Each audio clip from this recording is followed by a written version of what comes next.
and good afternoon, everyone. I'm James Brown. Well, the New Orleans fans have had plenty of reasons to be happy down here thus far. Their Saints at 6-0, off to the best start in the club's 25-year history. My partners, Randy Cross and Randy, their effort to go 7-0 could be hindered today. That's because they'll be without two starters, quarterback Bobby Hebert and fullback Craig Hayward, both out with injuries. Well, at fullback, they'll be starting Buford Jordan. And at quarterback, it'll be Steve Walsh. And his job is to not lose this game. It isn't just to win it. But when you're talking about New Orleans, you're talking about defense. And Ricky Jackson, their all-pro linebacker, told us the other day, hey, look, if our offense can get us 10 points, that's all we really need. There isn't an offense out there that can score more than that on our defense. Well, the tough task will be facing that #1 defense in the league, and that goes to Tampa quarterback Bobby, make that Chris Chandler, and he'll be looking for his first victory as a Buccaneers starter. And this is Chris Chandler's big chance. As far as he's concerned, he's got to go out and he has to prove he's the starter here in Tampa. Richard Williams, from the head coach, told us, I'm not going to give this job away. One of these two guys has to go out there, and they have to take it.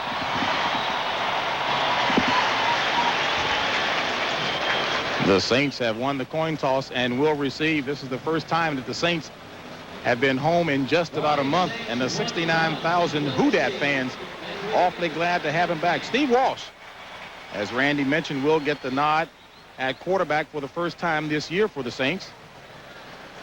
He played well in relief last week, and here's Mr. Chandler making his first start. 0 for 4 as a Buccaneer starter last year, looking again, as I mentioned, for his first victory as a starter. You know, James, everyone knows you've got two great defenses here. Not only New Orleans, and that Jim Mora right there is very proud of that New Orleans Saints defense, but also from the Tampa Bay side of the ball, Floyd Peters and that Tampa Bay defense are tough. They are underrated. They're not given much publicity around the country, but I think that there's Floyd Peters right there.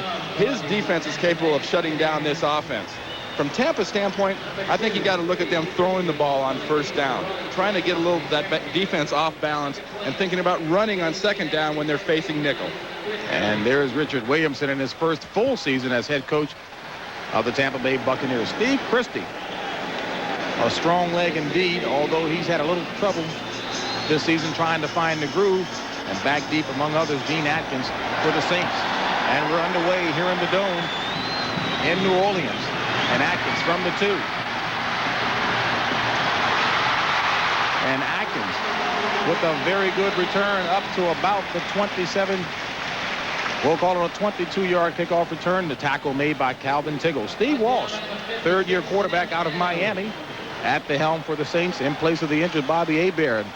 The line, Richard Cooper, Dombrowski, Hilgenberg, Chris Porch, Stan Brock, the right tackle, and Hobie Brenner, the tight end. Gil Finnerty and Buford Jordan will be the backs. Eric Martin and Quinn Early, the wide receivers. Ball at the 24, 1st and 10 for the Saints.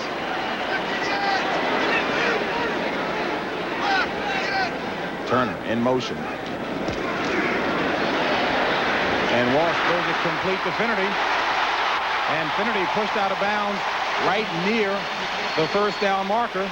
And it looks to be good enough for the first down. Pushed out of bounds by Marty Carter.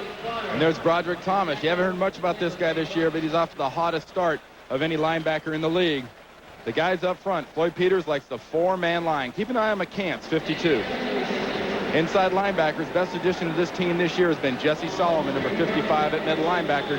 And expect 44, Carl Carter, to be tested on the corners by this New Orleans Saints offense. There's Broderick Thomas. A legend certainly in his own mind, Randy. Very confident young man. Very confident. He compares himself with no one. He thinks he is the standard. 1st and 10 for the Saints. Ball marked at the 35.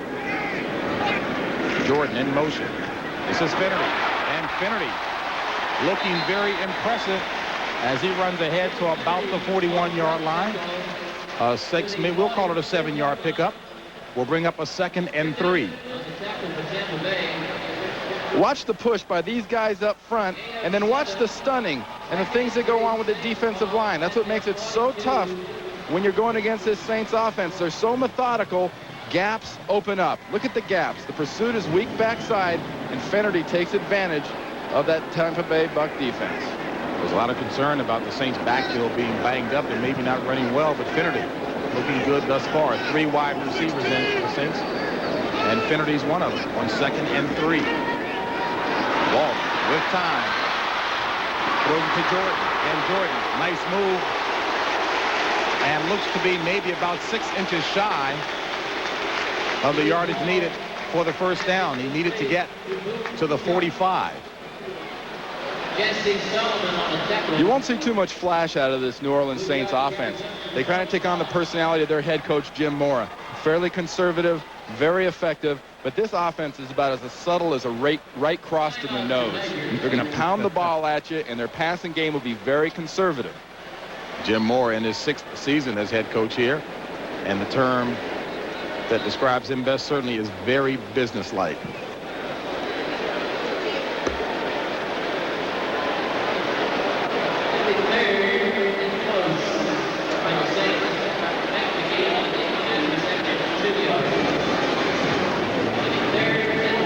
So Steve Walsh will bring his squad to the line with 3rd and inches. And this is the place they miss Craig Hayward.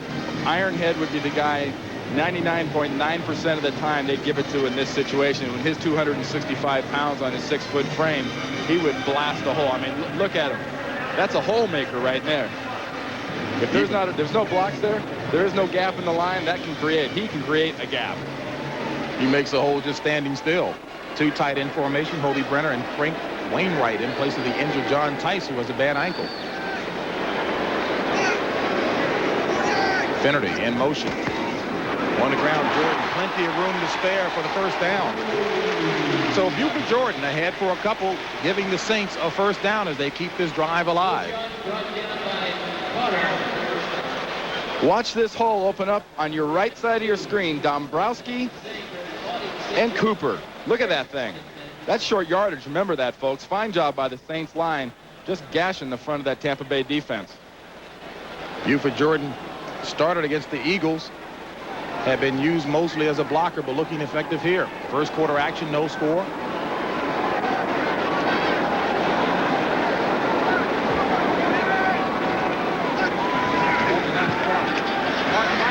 And Walsh, miscommunication that time between he and Eric Martin.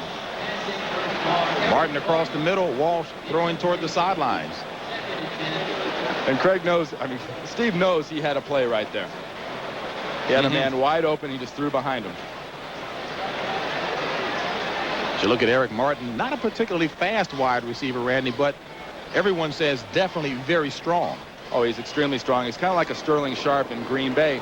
And he's also a guy that's very quietly compiled some awfully impressive statistics in this league. 2nd and 10.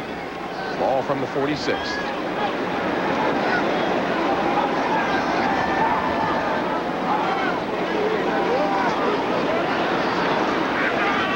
And the draw, Finnerty.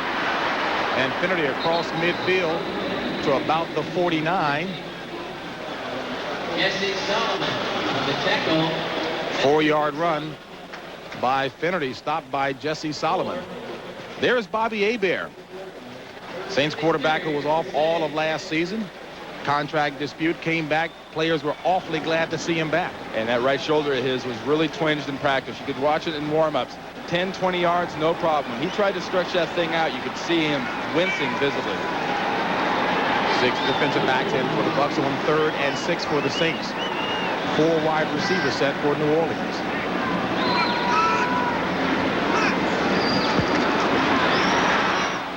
And Walsh is intercepted. Darrell Fullington, the ex-Minnesota Vikings, picks off Steve Walsh. And that is the first interception thrown this season by Walsh. Talking before the game with ex-Saint quarterback Archie Manning, he says Steve Walsh will throw some passes, makes you wonder what the heck was he thinking. And there's a great example. His receivers breaking out. There's nothing there but 3 Tampa Bay Bucs. Mental error by Steve Walsh early. The 2nd interception of the season for Darrell Fullington. So now Chris Chandler will get his chance to operate. 4th-year quarterback out of the University of Washington. Buccaneers taking over with excellent field position, their own 46.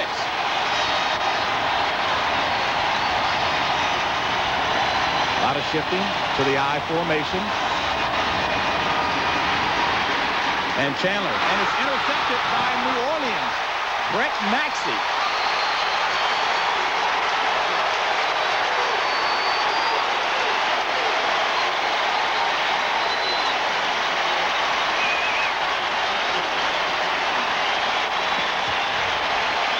As we thought they might, Tampa Bay comes out throwing here.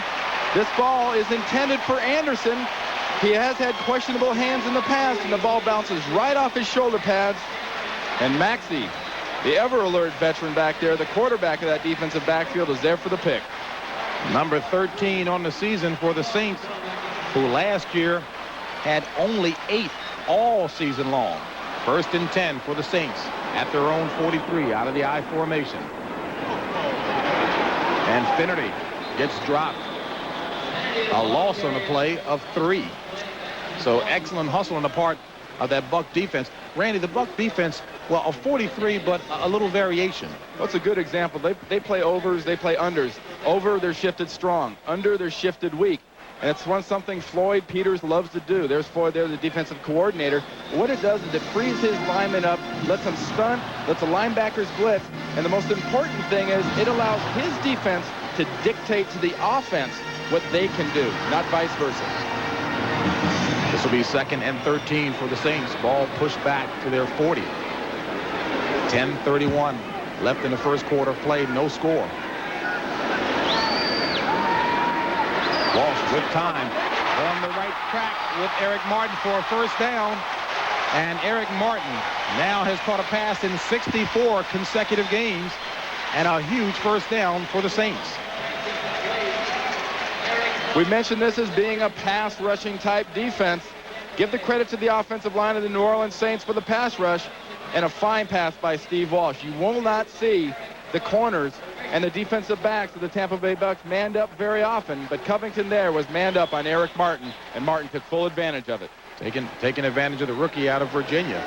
Ball at the 38 of Tampa.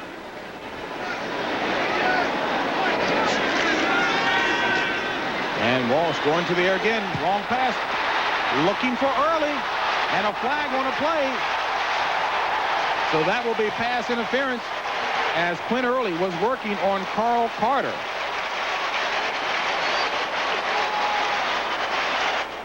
That was an act of desperation right there. He had to grab him or it was 6 points. Stan Kemp. Pass interference.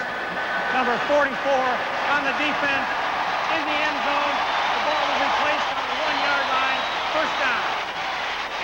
Carl Carter, number 44, the corner, is somebody that Steve Walsh and this offense thinks they can really take advantage of, specifically because of his speed or lack thereof. Quinn Early definitely has him beat here. Walsh underthrows his ball a little bit, and as he's turning to look back for the ball, Carter clearly puts his hands on and interferes. And Finnerty takes it in for the touchdown for New Orleans.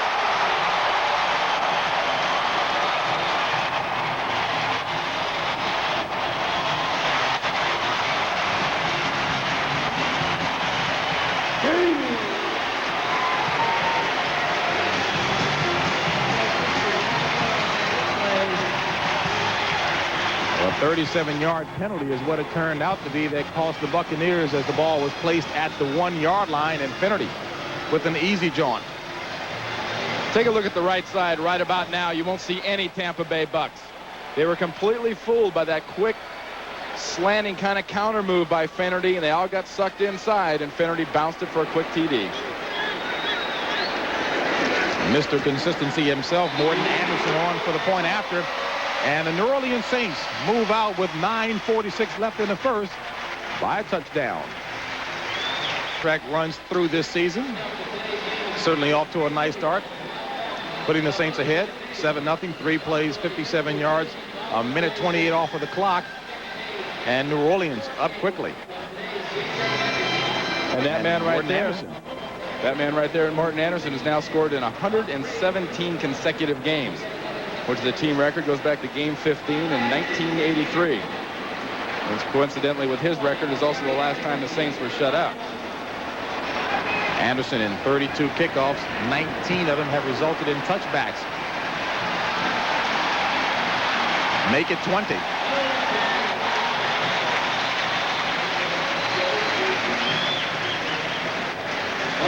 So Chandler will get a second opportunity at it. Could not convert on a mistake made by the Saints. Paul Gruber, John Bruin, Tony Mayberry, Ian Beckles, Charles McRae, a very young offensive line. Jesse Anderson in place of the injured Ron Hall. Reggie Cobb and Robert Wilson the backs. Mark Carrier and Lawrence Dawsey starting at wide receiver in place of the injured Bruce Hill. So Tampa Bay from its own 20. 1st and 10.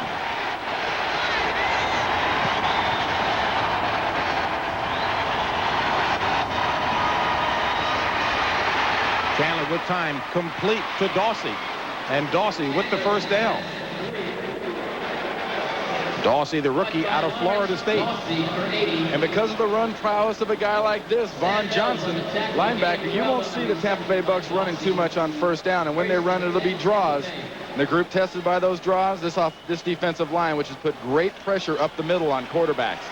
The outside linebackers, what do you say? All-Pro, Pro Bowl.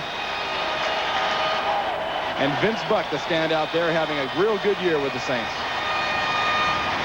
Reggie Cobb, the tailback in the I formation, play action. Chandler complete to Anderson. Jesse Anderson, the tight end, up to the 45-yard line for yet another first down for Tampa. Stopped by Gene Atkins. Right now, Jesse Anderson getting his first start seems a little bit nervous, a little bit unsure, and he even bobbles this one. If I'm the New Orleans Saints, I want to keep putting helmets on this guy because I don't think he's given the ball up for the last time today. Only Anderson's 3rd catch of the season. 1st and 10, Tampa from the 45.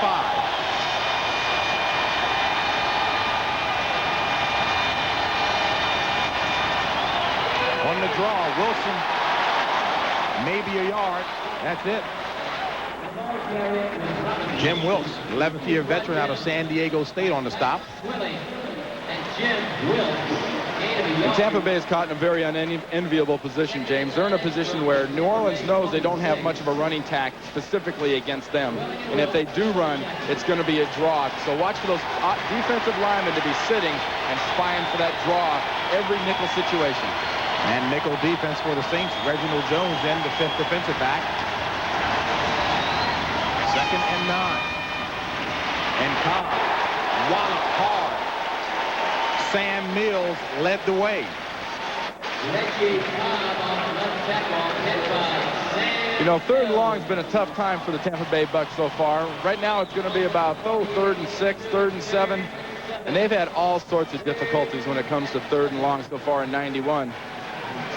Look at that, 57 times. You say, well, they've completed 13, but 26 of those 57 times have been for no gain or negative yards. They've got 22 sacks so far in only 6 games. From the 48, 3rd and 7. And Pat Swilling over anxious for the Saints, reacting to the signal for the silent count by Chris Chandler. And Swilling is saying he was pulled offside by a buck. We'll see. Well, now the officials are like traffic cops because everybody points at the other guy in this situation. Nobody's guilty.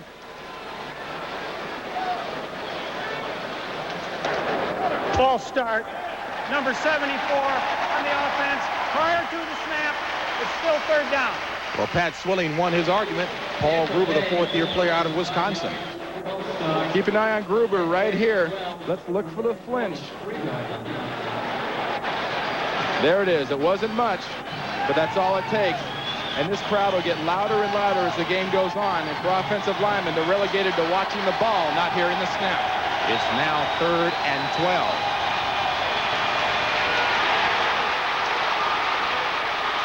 Chandler going up top for Dawsey. Incomplete, nearly a great catch by the rookie out of Florida State, Brett Maxey. Step for step with him.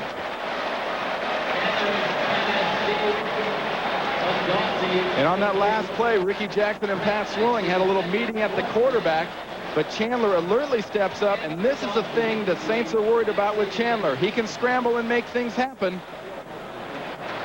Combination of a good play by Buck, and Dossie just did not have quite enough concentration. Brett Maxey brimming with confidence when we talked with him on Friday. Oh, definitely. This is the guy that's got so much confidence in the guys, the 7 guys in front of him. He says those guys are making our defensive backfield look great this year so far. Vince Buck back awaiting this Mark Royals punt. And it's a beauty. Buck from his own 8. Has a seam.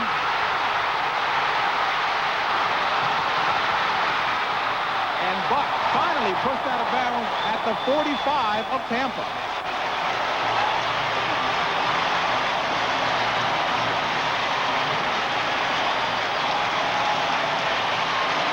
A 52-yard punt, a 51-yard return. Jesse Solomon prevented the touchdown run. How many times do you see things that look like they're breaking down, look like they're futile, come out the best in special teams? This is totally unscripted. This is just Buck spotting a hole, bouncing it up the middle initially, and just making this play all on his own. Give every yard of that to Vince Buck. From Owensboro, Kentucky, his previous long return was 18 yards. That one was 51. Saints taking over at the 41 of Tampa.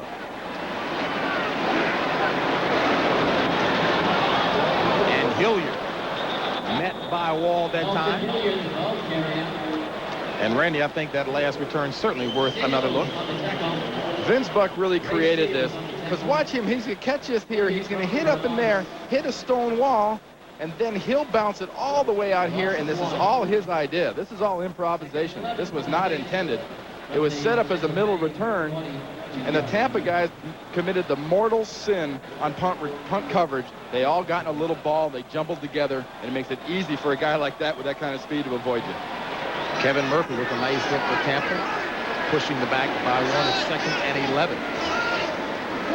5:35 left in the first period of play. And Walsh throws a second interception. This one to Carl Carter. So Carter makes up for an earlier mistake with his first interception of the season, as Walsh, under pressure, unwisely got rid of it. And as promised, these Tampa Bay Bucks are coming after Steve Walsh. Keith McCants, 52, comes at him.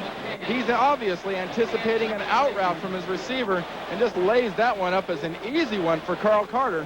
Score another one for Steve Walsh in the error category. 27 left in the first period of play. Saints up by 7. That man there, Carl Carter, recent pickup for the Buccaneers, happy with that, his first interception of the season. So Tampa with yet another opportunity, ball at their own 40, 1st and 10.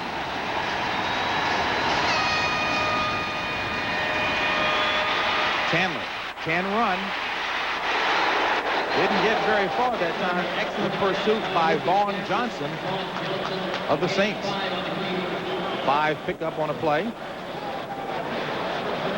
On that last interception by Steve, or for Steve Walsh, watch this twisting stunt. Tackle goes out. Keith McCants, the end, stunts all the way around, and look at the pressure he causes. Richard Cooper, 71, cannot stay with McCants, and that's why Walsh cannot follow through and go all the way through with his throw, and had to throw that ball to a spot where he had no help. 2nd and 5. Ball at the 46. Cobb, the ball carrier, cutting back. 1st down. Excellent run by Reggie Cobb across midfield to about the 46. Finally tackled by Brett Maxey.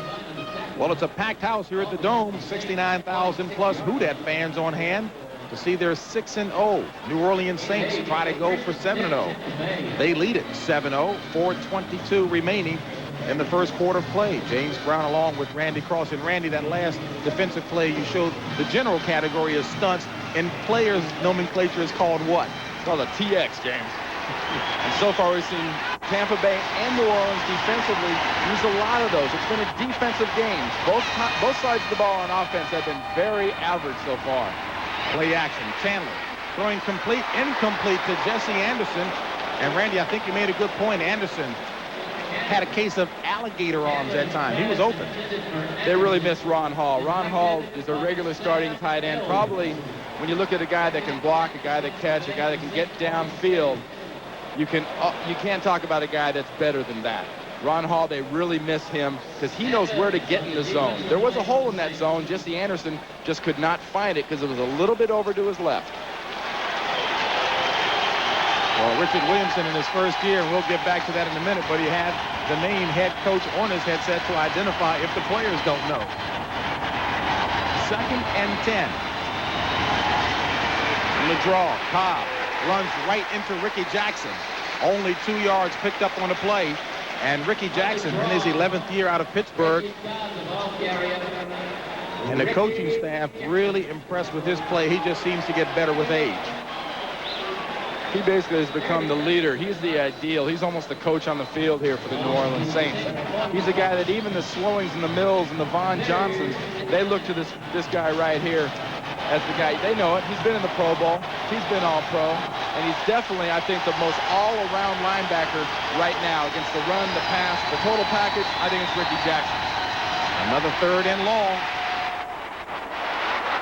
Incomplete as Chandler was looking for Mark Carrier, but instead was looking at the turf. We talked about the total package. Watch him right here, 57. Jackson working against the rookie, McCray.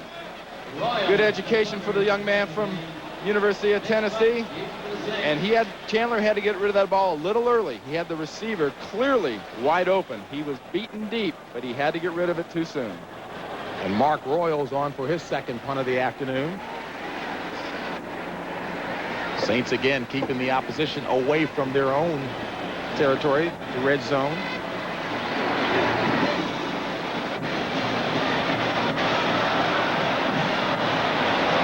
And Atkins smartly decides to let it go into the end zone. So New Orleans will take over at its own 20 with 3 minutes left in the first period of play. And just as the New Orleans Saints feel it's an advantage to start the opponent on the 20-yard line and make him go 80 yards, Floyd Peters, the defensive coordinator from Tampa, feels the exact same way about his defense.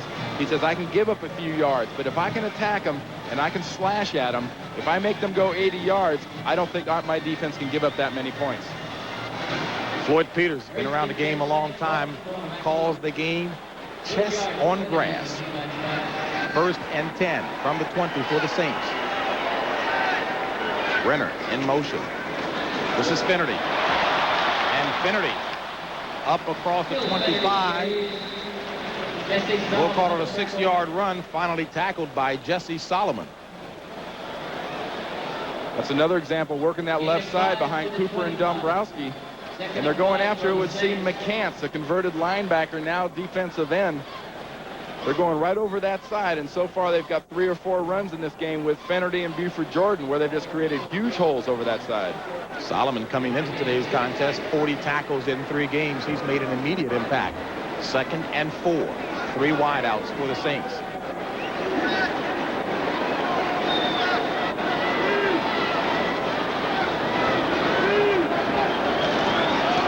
Finnerty across the 30, 1st down. Stopped at the 43. Marty Carter, a 17-yard run by Gil Finnerty. A defense like this is predicated on backside pursuit.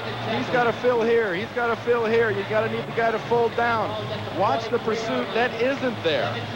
Finnerty, it starts out to the left. Look at that hole open up.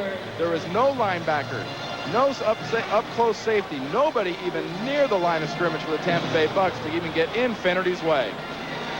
6 carries for 32 yards on the afternoon for Gil Finnerty. 1:30 left in the first quarter of play. Reverse. And early.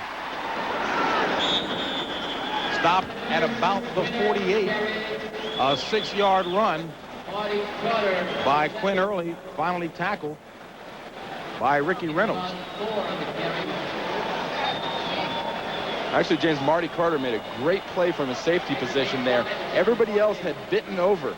And the wide receiver, Eric Martin, on the other side, was trying to get downfield and get a block on him. He came off that block and did a perfect downfield form tackle. Otherwise, that play goes for 25, 30 yards. Brings brings up a 2nd and 4. Ball at the 49.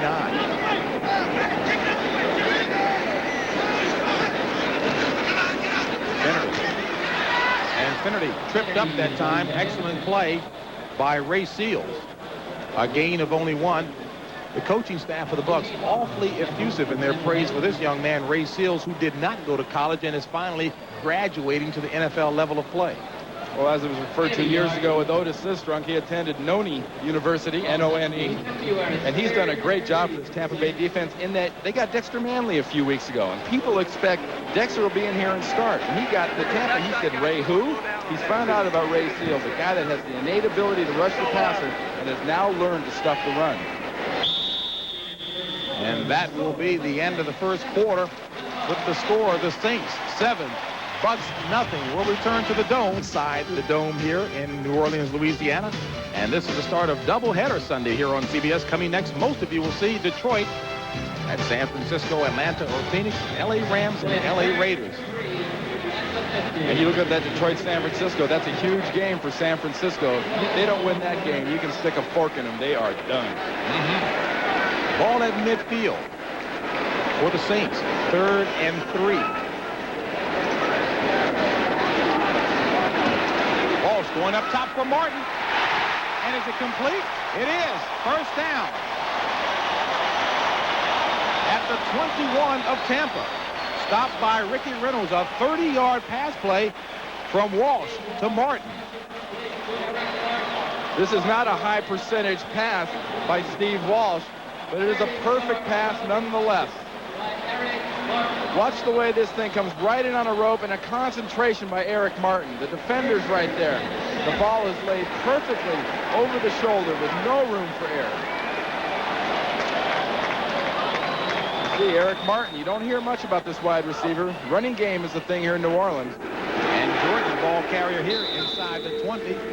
A 3-yard run by Buford Jordan will bring up a 2nd and 7. And you talked about some elite receivers around the league. Martin quietly among the best. I mean, really, you look at the names ahead of him on this list. These are the guys that spend all their time in Hawaii in the Pro Bowls. They're winning all the incentives in their contracts for being all pro and leading this and leading that in catches. Eric Martin has very quietly compiled those 237 catches.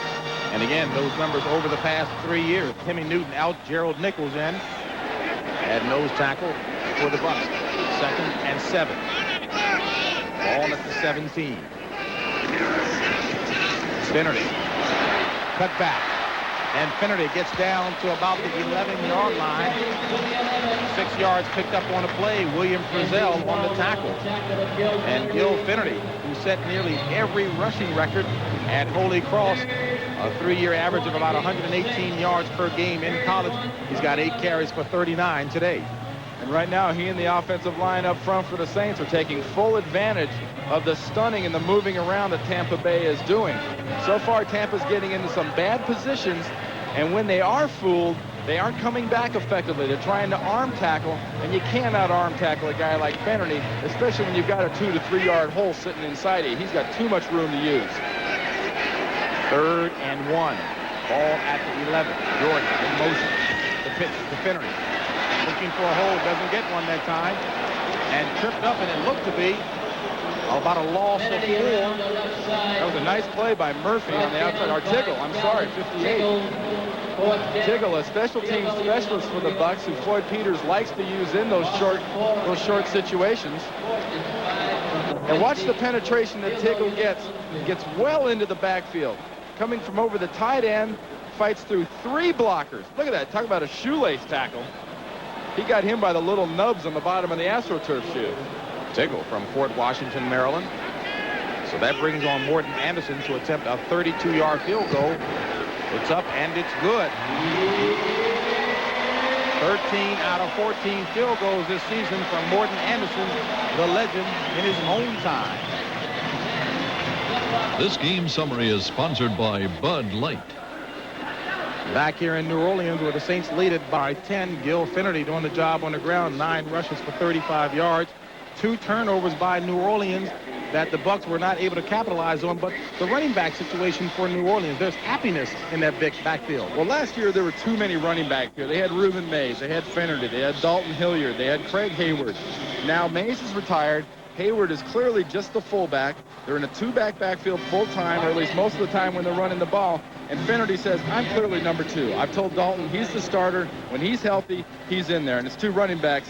I mean, they don't have enough balls. You just can't use that many.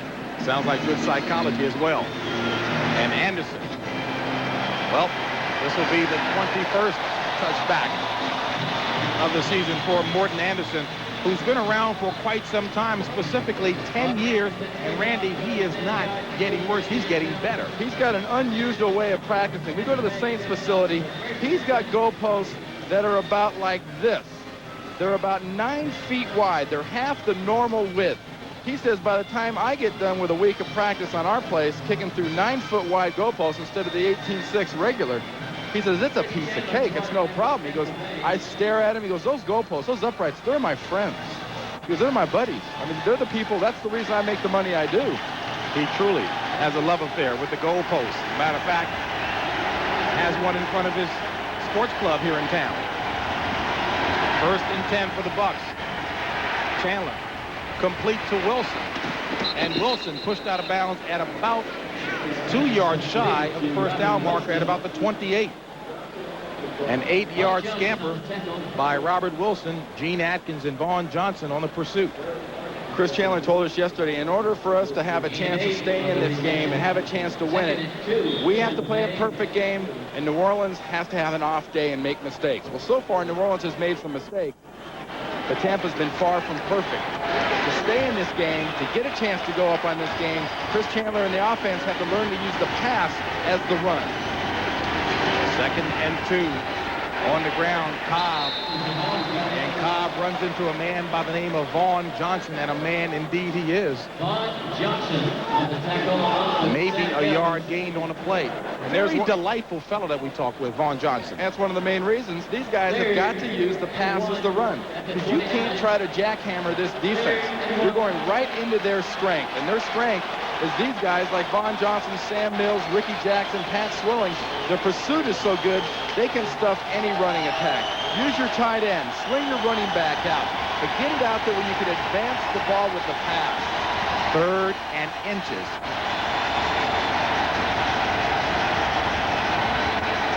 And Chandler slips and loses the handle. Fumble.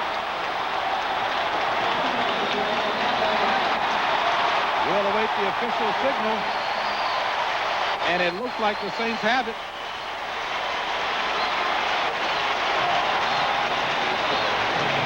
And it is. So Chandler lost his footing trying to go back for the handoff. Boy, no mistakes. You have to be error-free against the Saints. Exactly. Watch him trip. Now watch the ball bounce off of Cobb's knee right there. Cobb actually kicks that ball. He never had a chance because Chandler is tripping and falling as he turns away from the center on that play. What's the opposite of playing a perfect game? Maybe playing a putrid game. And giving the opposition excellent field position. Ball at the 29 of Tampa. 10:40 left in the first half of play. Finnerty. And Finnerty met that time by Jesse Solomon and company. A loss of 3 on the play.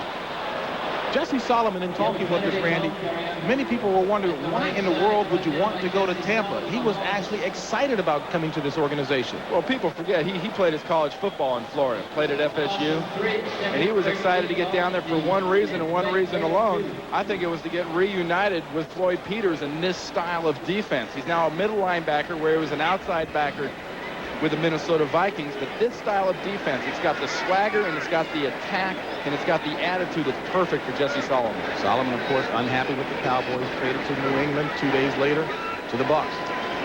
2nd and 13. Walsh with time. Throws it incomplete.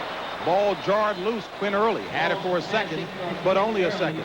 Well, speaking of the Minnesota Vikings, let's find out what they're doing checking in New York with Greg. JB, I'm glad you asked. At New England, watch Herschel Walker go 1 yard for the first rushing touchdown against the Patriots this season. The extra point pulls the Vikings into a 7-7 tie. Second quarter. Back to JB and Randy. All right, Greg. But boy, you got to give, well, I don't know if we can give them credit or not. I was about to say you got to give New England a little bit of credit, though. They're playing pretty decent, though. I tell you, I love seeing that grass in that field in Foxborough. That natural turf there used to be one of the worst in the league. On 3rd and 13. Walsh complete to Turner for the first down. Or make it early. So Walsh, helping the confidence of Quinn Early, goes right back to him for a 14-yard pass play and a first down. And we talk about this attacking, slashing style of defense. One of the drawbacks now for the Bucs is if they can't get pressure on a quarterback, they don't really have the horses in the defensive backfield to hold up. Ricky Reynolds is a pretty good cornerback. Carter on the one corner is a little suspect, and they have 2 rookies starting at the safety position. They must pressure the quarterback. Ball at the 18 of Tampa, 1st and 10. Finnerty trying to turn the corner, roped down by Broderick Thomas. No gain on the play. And Broderick Thomas, seemingly a very quiet young man off the field, just the opposite on the field. He's a guy that really gets after people, and someone should remind him you can get an excessive celebration penalty here in the No Fun League if you celebrate after a good defensive play, too. And this is a very good defensive play, and from the standpoint of pursuit, he's lined up as a deep linebacker, a position he does not like, comes all the way from the inside, and there's an example of a guy that's 6'4", 245 pounds, that's running down a running back. 2nd and 10. Ball at the 18. Nickel defensive package in for the Bucs. Walsh complete this time to Turner. And Turner inside the 15. 7-yard pass play from Walsh to Floyd Turner. And New Orleans, one thing they like to make certain is on their side every game, Randy, the clock. I tell you, if the goalposts are Morton Anderson's friends, the clock is in Jim Mora's family, because he would rather do that than anything else. He says, well, it's not a conscious thing we do, but I tell you, Jim Mora loves to see these seconds go off the clock. He'll run every play. It'll be under 10 seconds on a 25-second clock. And look at Tampa. 3rd and 3. Saints 3 of 5 on 3rd down conversion. 4 wideouts in for the Saints. Walsh overthrows the intended receiver, Floyd Turner, but a smart move if no one was there, Randy, to get rid of it. Well, that was a good move by Walsh right there. Threw that ball away. He was getting a little pressure up front, and on that particular instance, it was good coverage by his defensive backfield. And you also made the point, hey, if you can't get the touchdown, baby, we've got a chip shot. Oh, this is a field goal team. You know, people talk about personalities. In the 49ers, it's Jerry Rice and John Taylor in bombs. You know, Dave Meggett with the Giants. You got Anderson with the Bears. The star offensive player and point producer for the Saints is not a quarterback or receiver or running back. It's Morton Anderson, number 7. And he's got a 28-yard field goal in front of him. And again, a chip shot. 2 for 2 on the afternoon for Morton Anderson. And the Saints move in front by 13. Walsh getting a little pressure. Watch this side of his head and this side of his head. A little pressure. It's amazing this guy's still got a helmet. Amazing he's still got a head. Look at that shot. Ouch. Tampa comes after that quarterback. Look at him bleeding. I tell you, the offensive lineman will look in the huddle. The rest of the offense will go, I like it. We got a quarterback. He's bleeding a little bit. He's into the game. He's got blood on his wrist pads and everything else. He's ready to go. He's not complaining. I know one thing. He has clear and clean ear passages. And Anderson. Well, 3rd touchback of the afternoon. Morton Anderson was 7 of 7 against Philadelphia. Remember to join us tonight at 8 p.m. for CBS Sports coverage of Game 2 of the World Series as the Braves take on the Twins.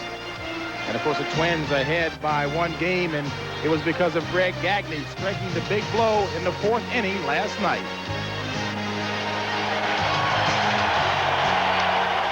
Pretty well hit. This ball is going to go.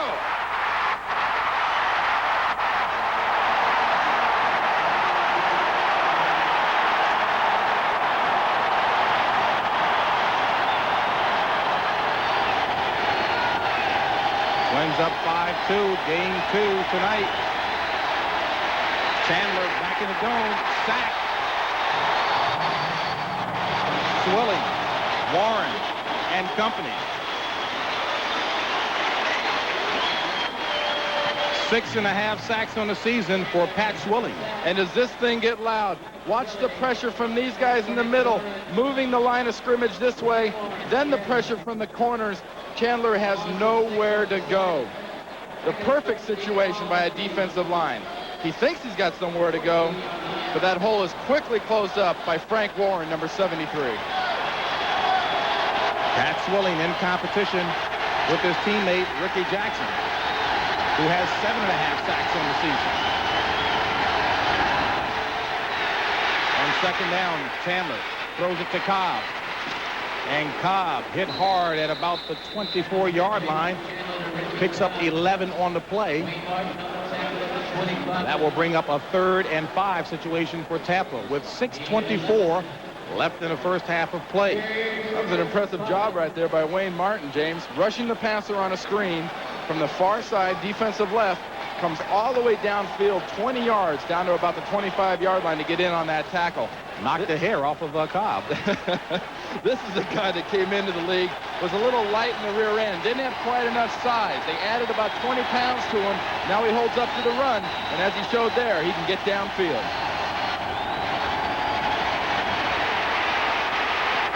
Ball batted down. Bucks are now 0 for 4 third down conversions against the Saints.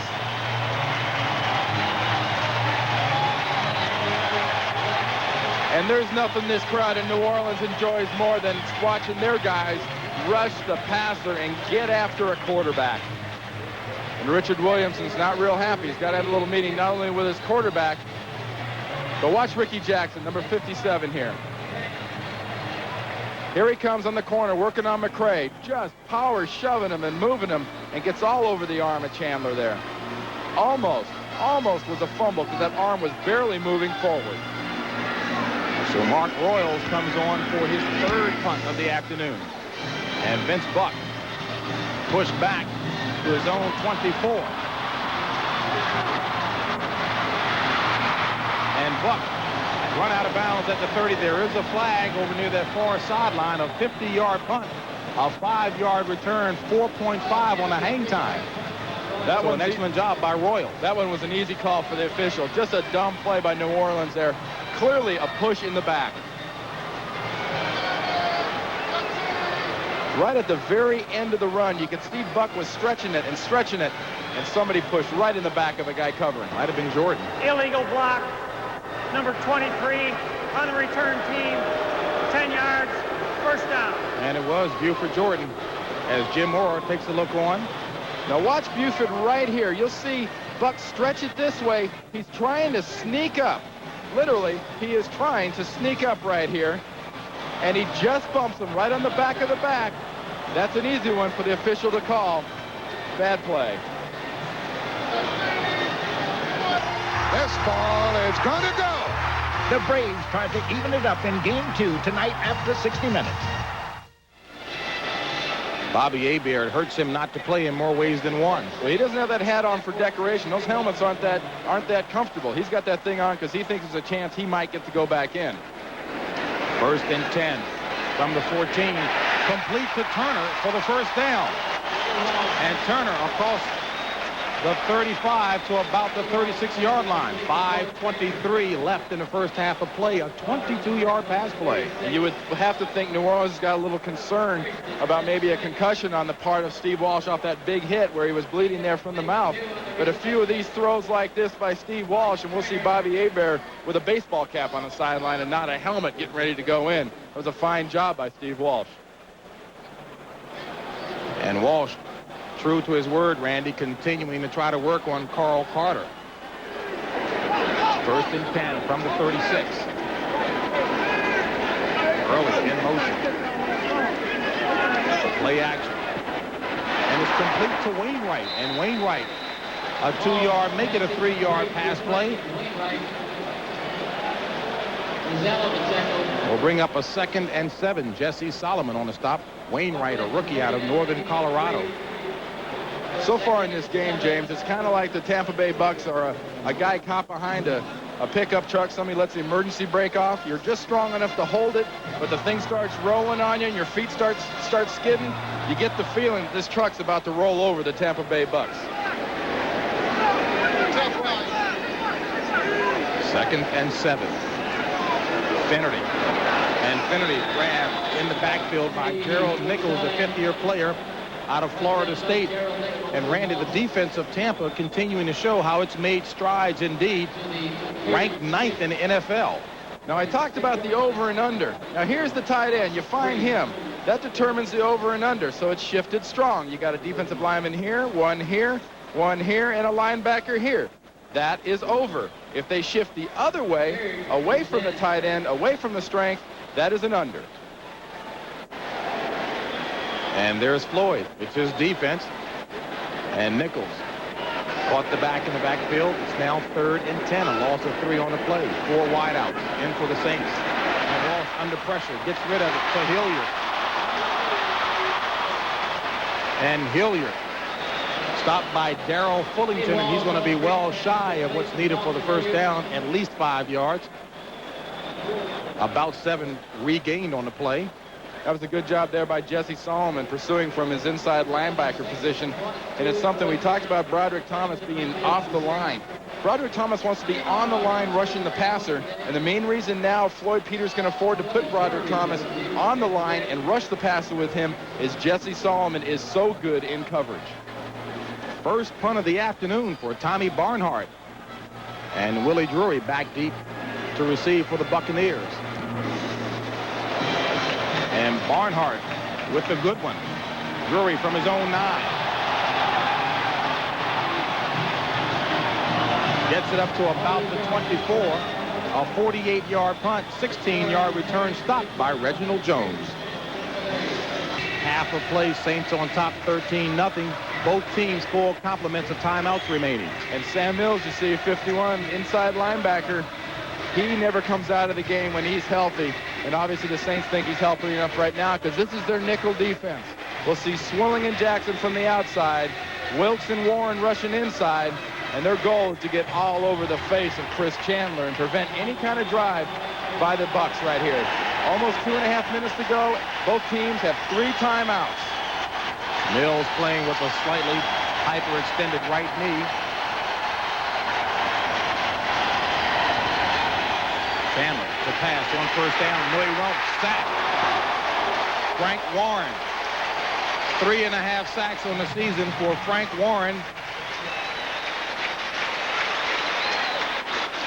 And Frank Warren, I think, has been one of the major differences here in New Orleans in this defense, mainly because of the pressure the big man right here can get with push in the quarterback's face.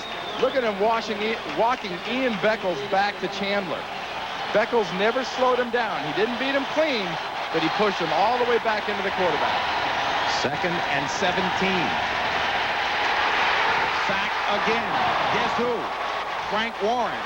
4.5 sacks on the season for him.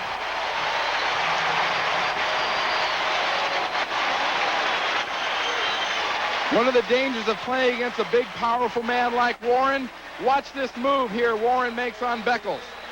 You want to set, you want to take him out, Beckles goes to cut him. That's a win or lose proposition there, folks. If you're going to cut a big guy like that, you better cut him good. As good an example of collapsing the pocket as any. 13-0. Saints lead. 1:58 left in the first half of play. Both teams, 3 timeouts remaining as you take a look at Richard Williamson, who's had more than an eyeful to understand why New Orleans is #1 in defense. Well, the one number is very important. He's got -1 yard total offense, second quarter. And it's complete. He's trying to get to the first down marker, and he's going to be about 7 yards shy. So Tampa is now 0 for 5 third down conversions. And New Orleans will burn off a timeout here. There's 1:48 left, and New Orleans has now 2 timeouts left. Coming up at halftime on the Dockers halftime report, Greg and Terry will have all the scores, highlights, and latest information from around the league. That's coming up at halftime back in New York with Greg and Terry. And New Orleans has just burned off 1 timeout. They now have 2 remaining. Tampa with 3. Chris Chandler so far on that drive was giving it his best shot. The guys up front were giving him much support, though. But New Orleans is in a situation here very important for ball maintenance. You're very careful with the ball here when you catch this. If there's any doubt, you fair catch this punt because you don't have far to go. Even if Royals hits a pretty good punt, the Saints will only have to drive about 25, 30 yards in this minute and 48 or minute and 40 seconds they're going to have to get within Morton Anderson field goal range. And Jim Mora acknowledged that, in fact, he's become more aware of how important it is to work on his 2-minute drills. Exactly. That's something I thought was kind of curious, though, James. I assumed, having played in this league for 13 years, you worked on that every single day. He admitted he did not. And Royals puts up a beauty again. Buck from his 22. And Buck driven out of bounds by Sam Ano, the best special teams player for the Bucks. A 55-yard punt, 20-yard return, 4.5 on the hang time. And one of the players is pointing. I don't see a flag on the field, Randy. Is there a flag? On the far side of the field, there is. And it's all the way back at the 22-yard lines, 20 yards from the point where Buck went out of bounds. What a difference that would make, because they were within 15, 20 yards of getting within Morton Anderson's field goal range up at their own 42. I wonder if someone left too soon. As we take a look at Stan Kemp, he'll sort it out. It's got to be Illegal use of the hands, number 29 on the return team, 10 yards, first down. Well, that'll give Jim Mora something to go into the locker room at halftime and chew on somebody about. Yeah, Vincey Glenn specifically, the 60-year player out of Indiana State. Jim Mora, I tell you one thing, he works as hard as his players do, not only in terms of being on top of everything from a tactical and strategical standpoint, but he works out health-wise. Oh, stays on that stationary bike. His offense had part of their playbook taken away by that penalty, too. Backed up like this, they don't want to make an error and give Tampa Bay a big play to go into the locker room with at halftime. Look to see a very conservative game plan right here, and if you see passes, it won't be big shots. It's got to be something very conservative, very high percentage.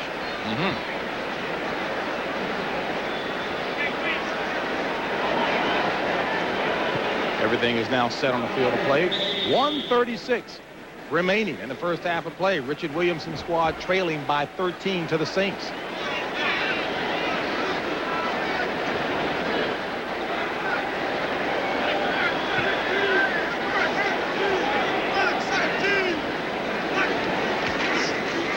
Kennedy on the ground. Across the 15 to about the 16.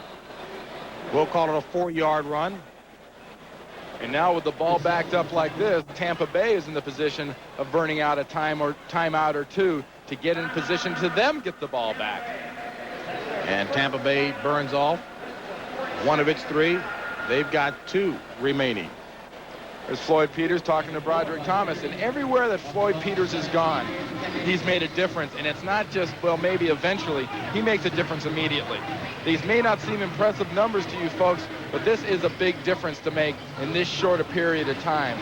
And with this defense and this defensive personnel and personality, you look for Floyd Peters' Tampa Bay Bucks defense to be one of the top 3 to 4 defenses in the league very shortly.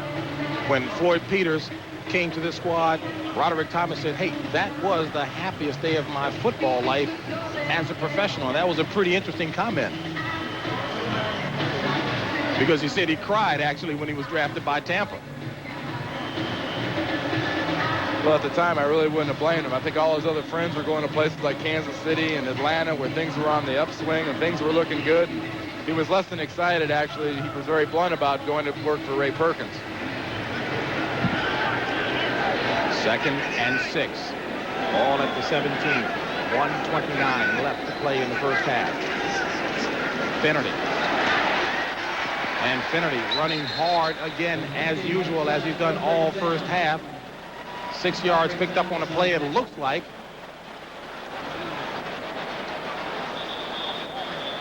Well, they'll measure this. Trying to see where they're actually going to place the ball on the field, Randy. Well, they'll measure this. This will be awfully close, but it sure looks like they got that one. And if they did indeed get the first down, I think that kind of takes the wind out of Tampa Bay's sails as far as possibly getting this ball back in this half.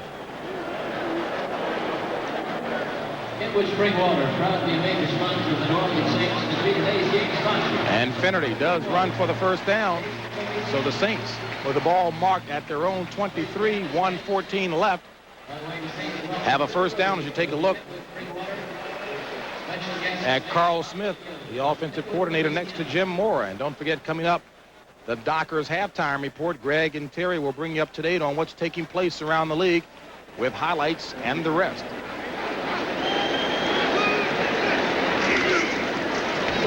Finnerty. Roderick Thomas grabbing that time. No gain on the play as Tampa signals for yet another timeout, leaving them with one. 15 carries, 39 yards for Finnerty. Okay, Tampa Bay is getting a good little bit of attitude in here at the end of the first half with this defense. If their defense can continue playing like this in the first half, and the second half, I should say, and their offense, and Richard Williamson can figure out a way to fire his offensive line up and get his offense continuing to move the ball down the field with the pass. You're not going to run the ball against these guys. Be resigned to it and just say, we're throwing every down and we're going to use it. We're not going downfield. We're going to throw things short. It was interesting to listen to each defensive team's representatives talk about the number of points needed in order to be effective in the game. Well, if you're playing the New Orleans Saints, you've got to automatically figure your offense is going to be lucky if they come up with 2 touchdowns. So the challenge is very strong every week that they're facing a defensive coordinator that knows his defense gives up more than a touchdown and a field goal, its chances of winning really diminish.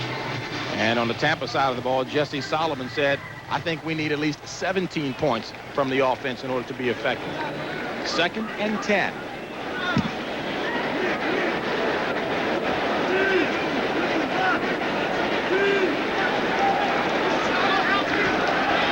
Walsh looking for Martin, has him, and it's complete for the first down. And what a great job by Eric Martin to hold on to the ball. But Steve Walsh getting racked up again. A 15-yard pass play, but Walsh paid for that one. And New Orleans burns off a timeout here, leaves them plenty of time. 43 seconds. They have 1 timeout. We talked about Martin being a strong wide receiver as Steve Walsh takes a shot, but he is a strong wide receiver. Look at Ricky Reynolds, just pops him. He bounces right off there and continues to go. There's not many guys in the league that react like this to a hit. You can count them on one hand. Sterling Sharp, John Taylor, Jerry Rice. Outside of that, there's not too many guys like Eric Martin that have the strength to stand up to a DB's best shot. I think Gary Clark of the Redskins might want to be included in that category, maybe Art Monk as well. 3 catches for 67 yards for Eric Martin. And Walsh went to the sidelines to kind of clear his head a bit there, Randy. Well, we mentioned as he threw that ball, he got cracked again right in the side of the head. And Bobby Hebert was all strapped up and ready to go. And I think Steve Walsh ran to the sideline more to tell him he was all right than the way getting a play. No, Bobby, sit down. I'm getting my shot. Just stay on the sideline and get a drink of water. And it's 1st and 10 with 43 seconds left in the first half of play. 25 yards to go to Morton Anderson territory. Incomplete. And Quinn Early wanted pass interference, and there are 2 flags on the play. Tony Covington, the rookie out of Virginia, on the coverage. Ball passing from Quinn Early, incomplete, and there's a flag.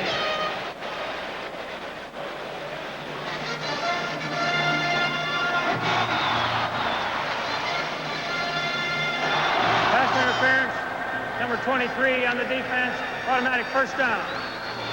Well, they're going to... Now, they called Carter, but I believe that was Covington. They're going to call this on Carter, but irregardless of what it really is, watch this pass by Steve Walsh.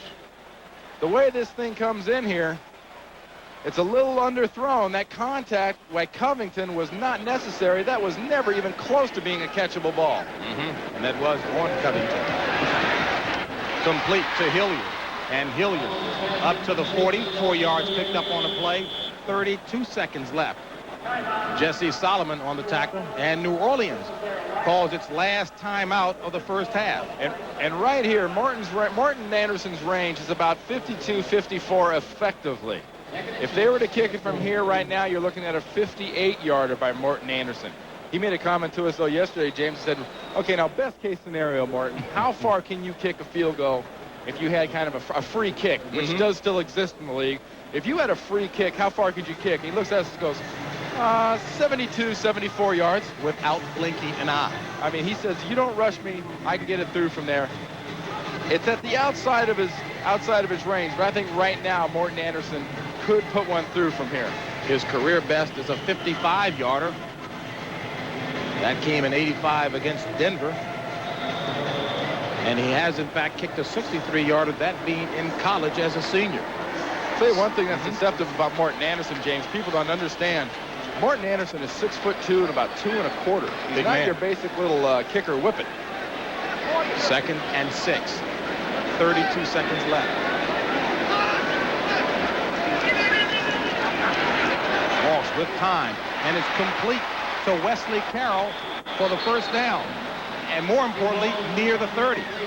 And even more importantly, get on the ball and throw this ball into the ground to stop the clock immediately. No timeouts left. And Coach Cross, that's exactly what they've done. With 12 seconds remaining, and Mr. Goldenfoot himself about to come on. Look at him stretching on this. If I tried that, I think I'd pull a groin immediately. My legs wouldn't do that. Of course, there's a little bit of difference in size of the legs, but it was funny. He mentioned a short story to us yesterday. He says, you know, when I get out there on the field, besides these goalposts being my friends, I look at him. I study him. He goes, you played with a kicker at San Francisco, Ray Wershing. He says, Wershing never looked at the goalpost. He never looked up. He says, I'm surprised the guy could find the huddle. He'd wander around the field for 30 seconds because he wouldn't look up enough to find the guys that were on his team. Had somebody lead him on the field to a spot. This will be a 48-yarder for Anderson. Plenty long enough and good. Boy, what a chip shot. 48 yards. Possibly Morton doesn't give himself enough credit. That 52-54 distance, I think he could get in there from 60. He is probably the only guy in the league right now that's a legitimate threat to Dempsey's 63-yard record. 3 for 3 on the afternoon for Anderson. One more time. Watch how high on the uprights this thing goes through. Give me a break. It's 48 yards. There's guys that almost pull muscles trying to kick a ball this far. As he slams through it. Another thing about Morton, he gets the ball up so high, so fast, it's almost impossible to block him from the inside. Voted to his club record 5th Pro Bowl last season. He's on target and on track again this year. Yeah, he is nice size for a kicker, Randy. Says he does an awful lot of pumping of iron. Lifts a lot of weights, does a lot of stretching, keeps his flexibility up. But it's attested by, you keep mentioning his touchbacks. 22, 23 in a row now. He had 7 against Minnesota in one game. That's right. He had 19 coming into the game. He's got 3 today. Yeah, he's going to be around for a while. And guess who's happy about that? Jim Mora. And don't forget, waiting in New York anxiously, Greg and Terry with the halftime report. They'll bring you up to date on everything. As a matter of fact, Warren Moon has thrown 3 interceptions in the first half against Miami. So you'll hear more about that. The one thing they had in the NFL today this morning I found extremely interesting as a former player was their piece on Andre Waters. Andre Waters, we did a game with him early. He kind of conned us a little bit. I'm misread. I'm mistreated. Andre Waters has taken some very seriously cheap shots on people in the last week or so, and I think the commissioner has no choice but to act on it.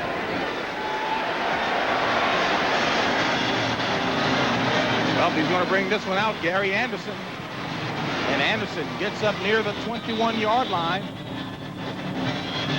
with 2 seconds remaining in the first half of play. And there's a score I was telling you about there. Houston trailing by 2 to Miami. And Warren Moon, boy, 3 interceptions. That score there looks like Miami's already got their Major League Baseball team, and they're in the bottom of the 8th inning at 9-7. A blockbuster baseball team, huh? No pun intended.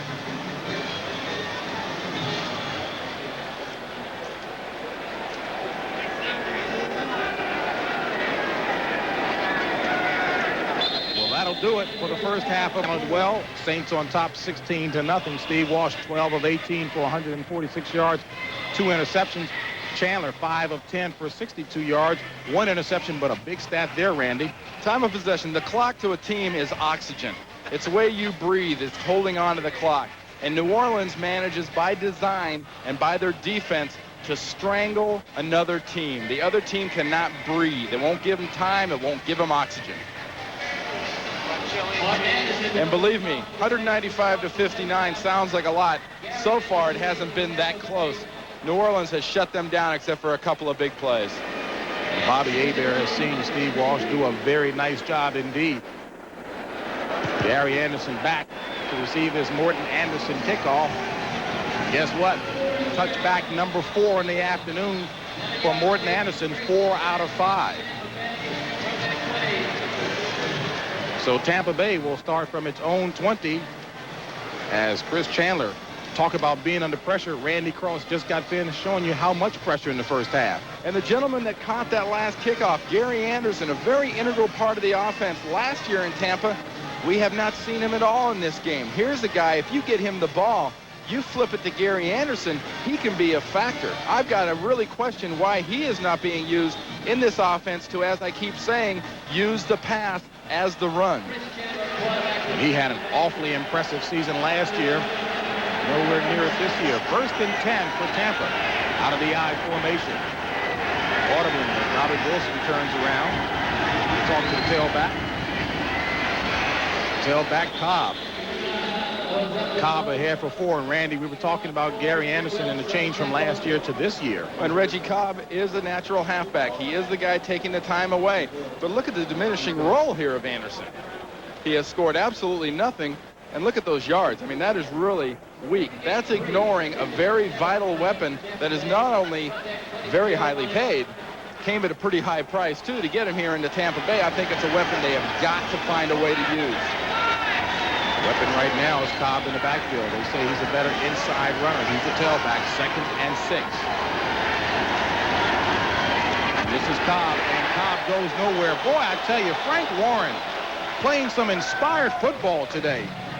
Every player along that linebacking core talks about how impressive and how important he's been. Big comeback after a year off. Watch Frank Warren working right here against Bruin eventually. The right guard now, who's in replacing Ian Beckles. Look at that stunt. Look at Warren come through. That was not handled at all. Bruins moved over to right guard. McHale's moved in at left guard. 10th year player out of Auburn, 6'4", 290. Tampa on 3rd down. They're 0 for 5. 3rd down conversions.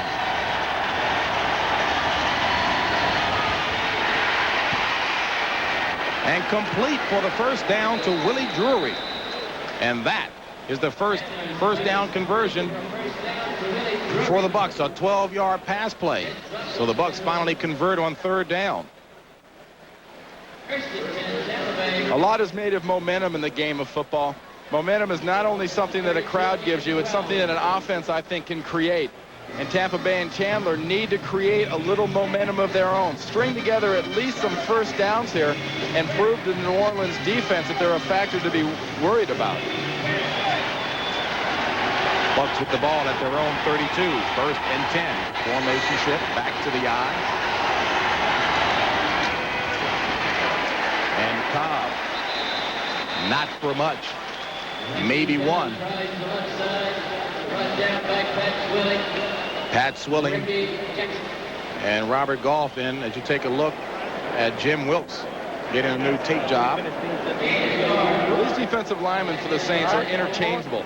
It's not just Wilkes, Warren, and Martin. They play Les Miller, number 69, will get in there. Robert Pig Goff, they like to get in there, who they got from Tampa Bay. And also Ronaldo Turnbull, a young guy only in his 2nd year out of West Virginia, who, like Martin, is just starting to size up and be a factor. James Williams has even stepped in and done a pretty nice job as well. 2nd and 9. Chandler grabbed by the ankles by Swilling and finished off up top by Ricky Jackson. So the team of Swilling and Jackson. It would appear the referee is going to rule that a sack, not a fumble. regardless of the arm being in motion or anything. Typical nickel look for the New Orleans Saints with Martin and Warren up front, but the big pass rushers, the aliens, the intimidators. Look at Swilling, gets around the legs, and here comes Ricky Jackson from the outside. I disagree. That wasn't a sack. That was a fumble. That ball should be spotted up farther. So the sack will be shared by Swilling and Jackson. 3rd and 16. And it's complete to Dawsey, but Dawsey is going to be well shy. Well, let's see. Forward progress. A good second effort on a part of the rookie, Lawrence Dawsey, out of Florida State. And it's something you don't see real often out of the New Orleans Saints defensive backfield. Unsure, hesitant tackling. You got to give a lot of credit to Dawsey for his guts and for his fight. But look at these arm tackles. Nobody's going through. Nobody's exploding through that receiver, and that enables Dawsey to fight off these arm tackles and get up near a first down. Boy, Brett Maxey would love to have that attempt again. Dawsey, good second effort. Got them up within inches of the first down. But Mark Royals will come on to punt. And Vince Buck already with the 51-yard return is back. And he lets it go, and it takes a Tampa bounce. And the Tampa special teams do an excellent job off of that 56-yard punt by Mark Royals, and is down deep into New Orleans territory, specifically at the 3. He's there talking to his defensive stalwarts about how they're going to stuff him this next time Tampa gets the ball. Ball marked on the 4.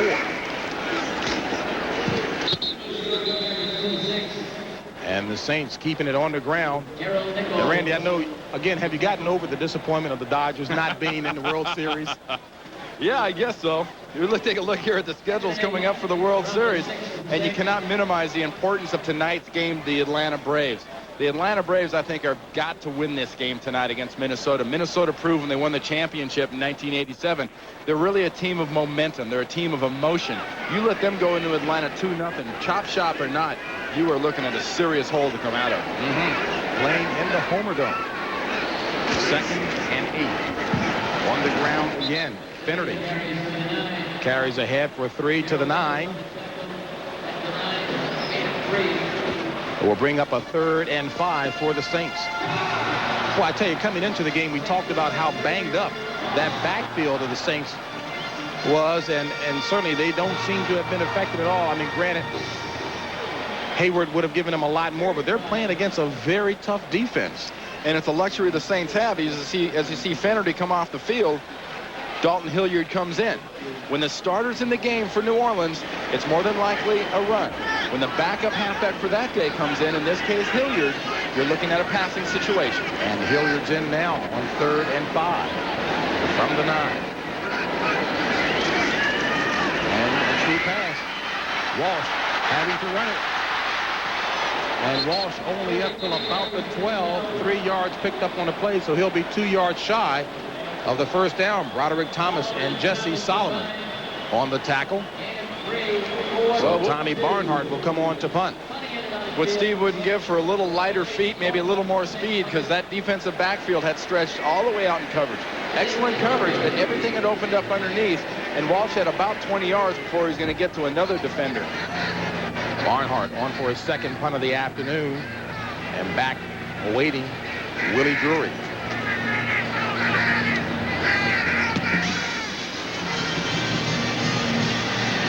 Drury from midfield, trying to turn a corner. Great tackle and good hustle by James Williams. Williams, excellent hustle. 6 feet, 230. He had it in motion. We've been guilty of calling Jim Mora conservative, that he doesn't take a lot of chances, and you won't see his offense take a lot of chances. But one thing this guy does is win. He brought his system and his winning attitude from the USFL and the Philadelphia Stars. And the New Orleans owner, Thomas Benson, right here with the glasses, is enjoying the heck out of this situation here in New Orleans, and he's looking forward to a possible playoff berth. 1st and 10 from the 49 of New Orleans. Cobb. And Cobb. Reggie Cobb right side. With a 7-yard run that time will bring up About 3 yards necessary for the first down. We talked about the winning attitude and the winning system, and his record, look at this, it's not even close. A lot of big names. Guys considered, you know, some of the coaching greats in the last 20 years, along as characters and people well known. Bum Phillips, Dick Nolan, Hank Stram, now with CBS. But Jim Moore have well outdistancing the rest of them. And his system, it may not be flashy, but what it does is it puts W's on the board. 2nd and 3, Tampa. Deepest penetration in the Saints territory this afternoon. And Cobb takes it forward even more so, but he pays the price as little Sam Mills at 5'9" hits him hard, but it is a first down. Sam Mills at only 5'9", 225. I mean, they call him the field mouse, and Randy, he is in fact scurrying everywhere on the field. And him and Vaughn Johnson lead the league in what I call in and out hits. You see the back go in, then he comes out, just stuffing them and putting guys on his back. We heard a great story a couple weeks ago working in the Dallas game from Jack Del Rio, the starting middle linebacker now for Dallas. He says, when Sam Mills got here from the USFL when I was in New Orleans, I looked at this little guy and I laughed. I said, 5'9", you can't be an inside linebacker. He says, after I saw Sam Mills play a couple of plays in practice, I immediately stopped making fun of little people. And Del Rio is no longer here. On first down, Chandler. And it's incomplete. Incomplete. Intended receiver was Reggie Cobb, and guess who was there providing the breakup? Sam Mills. And to carry that story one step further, Jack Del Rio has a little linebacker who came in this year behind him, about 5'10". He said, no way was I going to misjudge this guy based on height. And not only does Sam Mills have the ability to play the run well like we talked about, he doesn't come out in passing situations. Watch 51. He is mirroring Reggie Cobb the whole way, watching the quarterback's eyes, and just reacts to the ball. The reason you've seen this guy on All-Pro and Pro Bowl teams. From the 38 of the Saints, 2nd and 10. Chandler going up top. Incomplete, out of bounds as he was going for Drury. And Chandler getting up slow. Frank Warren has been like a blanket on him all afternoon. A heavy blanket at that. Well, Chandler took a shot, and Swilling and Warren and the whole defensive line kind of met at Chris Chandler's body. But take a look at Drury. This is just for ego. This is just for the fun of it now because they're well out of bounds. He gets a few shots. He gets a knee in the head. But watch Chandler. Warren up high, Martin down low. We've seen some quarterbacks take some pretty good beatings in the last few weeks, but Chandler's taken more face shots right now so far today than I've seen in a long time. Pat Swilling down on one knee for the Saints. Part of that much talked about an effective linebacking core. Pat Swilling, recently married 10 months ago, says he's happy and playing inspired. And in the estimation of Richard Williamson, head coach of Tampa, the best linebacker for the New Orleans Saints. But I mean, picking a best linebacker, yeah, I mean, that's tough. With this team is nearly impossible. I mean, it's kind of like, you know, picking a Miss America. You've got the 50 most beautiful people in the country. You know, how do you pick one as the best? He's great. Watch Paul Gruber right here working against Pat Swilling. We're going to see what you might refer to in the lineman's business as a bit of a leg whip. Boy, that was a leg to the head. He got that left foot up there and hit him right on the temple, got him right on the inside of the arm. You see him examining him there. In martial arts terms, that was a good back hook kick. 3rd and 10.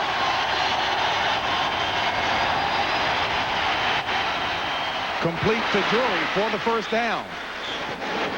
So Tampa, there is a flag on the play, and at least temporarily Tampa has its second 3rd down conversion.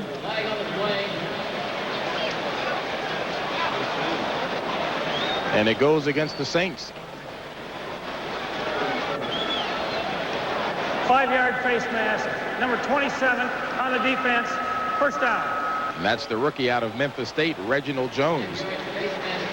James, we talked at the end of the first half. What Tampa Bay had to do was come out, play some tough defense in the first half, and come out on offense and move the ball down the field and get a little confidence. They're doing that so far. And on this play, it's helped out right there by a little face mask by Mr. Reginald Jones.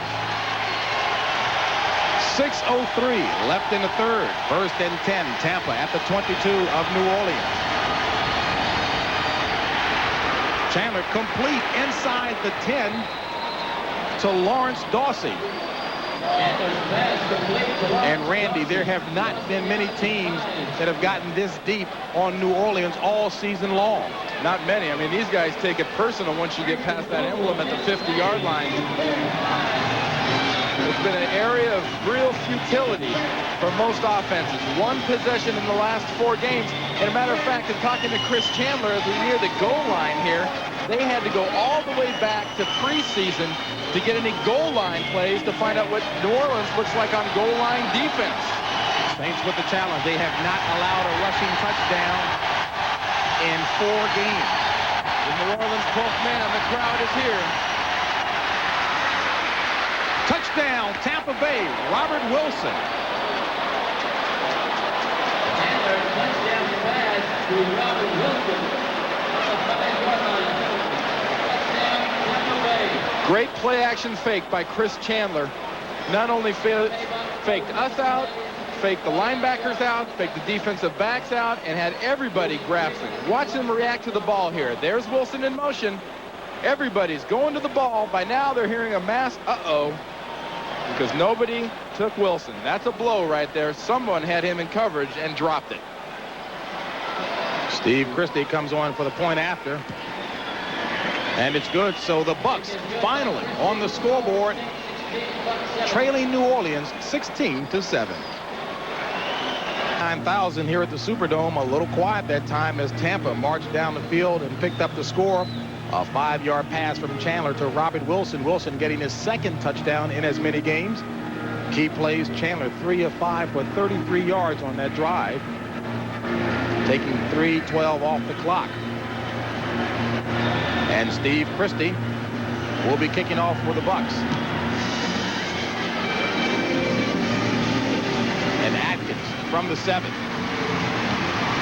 And Atkins gets it across the 20 up to about the 24-yard line as we take one more look at the Bucs score. The thing to look on this score, watch Brett Maxey right here and Wilson. They'll both come in motion, but Maxey will bite on the run, and Wilson goes into the end zone for the touchdown. It's an aggressive New Orleans defense that's burned by a good execution and good call by the Tampa Bay Bucs. Look at the way they bid on that. Maxey was out of position, and Wilson scores easily.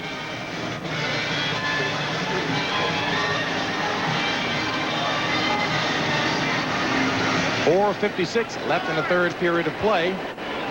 1st and 10 for the Saints from the 25.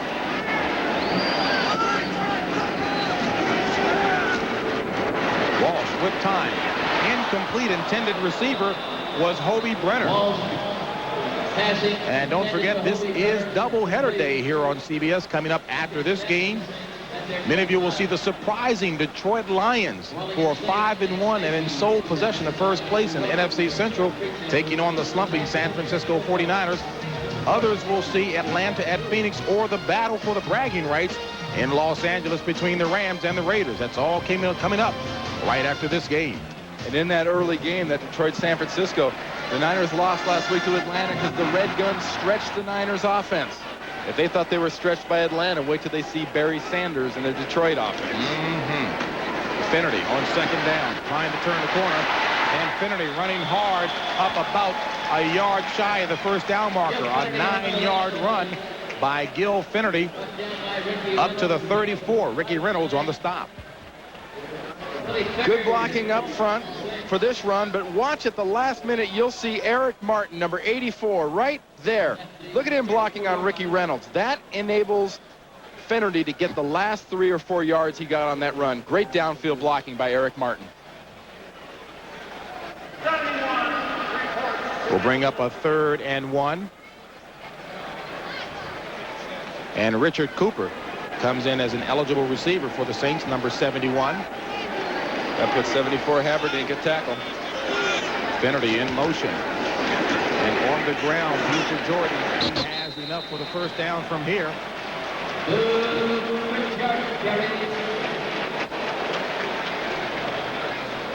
And this is a situation, James, where a team like the New Orleans Saints and Jim Mora that loves time of possession, loves grinded out on offense, this is where they go a long way on a drive.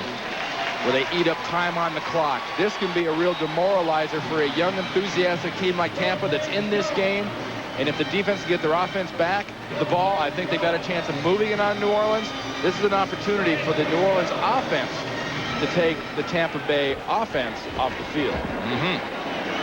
Well, it's 1st and 10. Ball at the 35. 3:14 left in the third period of play. Saints on top 16-7. And the play is stopped. There is a flag. No time left there. Walsh didn't quite get that off quick enough. Delay, offense, 5 yards, repeat first down. Well, now we know that Jim Mora likes to burn a lot of time off of the clock, Randy, but not quite that much, huh? Well, Mora actually brought that subject up to us the other day when we were talking to him. He goes, it's not intentional, but we do so many things from formation standpoint. Moving our tight ends around, moving our receivers around, moving our backs around. A lot of shifting takes up a lot of time off the clock. 1st and 15. Ball marked at the 30. 2:50 left in the third period of play. Walsh under pressure. Underthrows the intended receiver, Wesley Carroll, but the pressure was being applied that time by Keith McCants. McCants took a real tight corner on, on Gruber. I'm sorry, on Richard Cooper, number 71, and just got that inside shoulder down and went right through him. Watch him coming right through here. Watch his low shoulder. He's getting a little bit of an early jump, and Cooper can't recover. He's behind from the very beginning, and Walsh alertly gets rid of that thing. McCants, as Floyd Peters says, ate himself into a defensive ends position. 2nd and 15.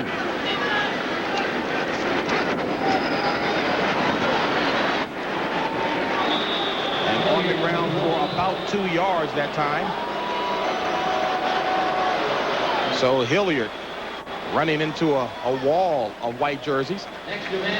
We talked about the fact that these stunts that these guys are going to do right here can get you in a lot of trouble. Well, sometimes, instead of getting you into trouble, they lead you right to the running back. Look at Hilgenberg, 61, trying to pick up McCants coming around on that twist. He can't do it. They run right into the perfect position to stop that run. And the man who stopped him, Dexter Manley, screaming for more playing time from the Buccaneers. On 3rd down, Walsh completes to Turner across midfield for the first down.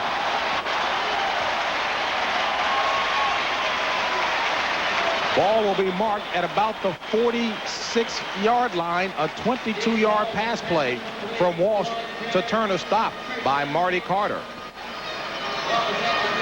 And we just missed a bit of a tirade by Solomon there, 55. Not happy with the coverage on that play. Watch the reaction of Turner as he catches this ball. He looks stunned. Watch him. He looks shocked. It's like, oh, there's nobody around to tackle me? I guess I'll keep running. Buford Jordan in the H-back position. Finnerty, the deep back. This is Finnerty, the ball carrier. And Finnerty did not have any daylight that time. Roderick Thomas along with Solomon and Marty Carter. Reuben Davis and a bunch of others. Solomon is really the kind of spiritual and now the emotional leader of this defense, and he does not hesitate to get on these guys. If he thinks there's a job not done or a coverage drop, he will bring it to their immediate attention. And he said, and Floyd Peter thinks that was the missing ingredient early on in this defense's development that it didn't have, was a real emotional leader like Solomon at middle linebacker. And they're looking for that on the offense now. 2nd and 9. Ball at the 45 of Tampa. Walsh. Incomplete to Hobie Brenner, just slightly behind Brenner. Tampa's putting a pretty consistent rush on Steve Walsh, and it seems to be getting to him. On that particular case, he threw the ball through about 4 sets of arms, and though it was just behind Brenner, it's amazing one of those sets of arms didn't knock that ball down.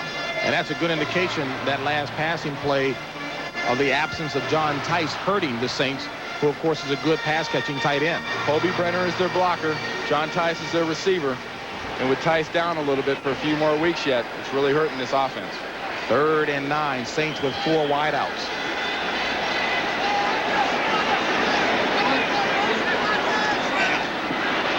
Great block. And a good pass and catch by Quinn Early for the first down.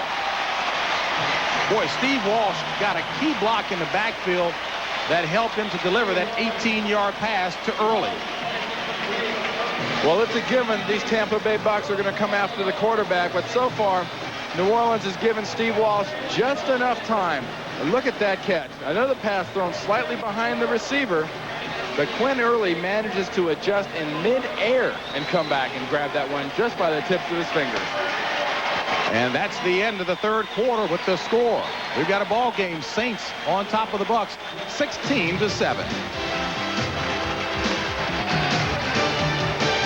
9-point lead, and the Saints back in town for the first time in a month. Maybe reason to kind of dance your shorts off. I always wonder what happened to more obscure former New Orleans Saints coaches. Now we know. Hank Stram might differ with you on that. I said obscure. Everybody knows Hank. Good point. Good point. First and 10. Ball at the 26. And the play stopped with flags everywhere.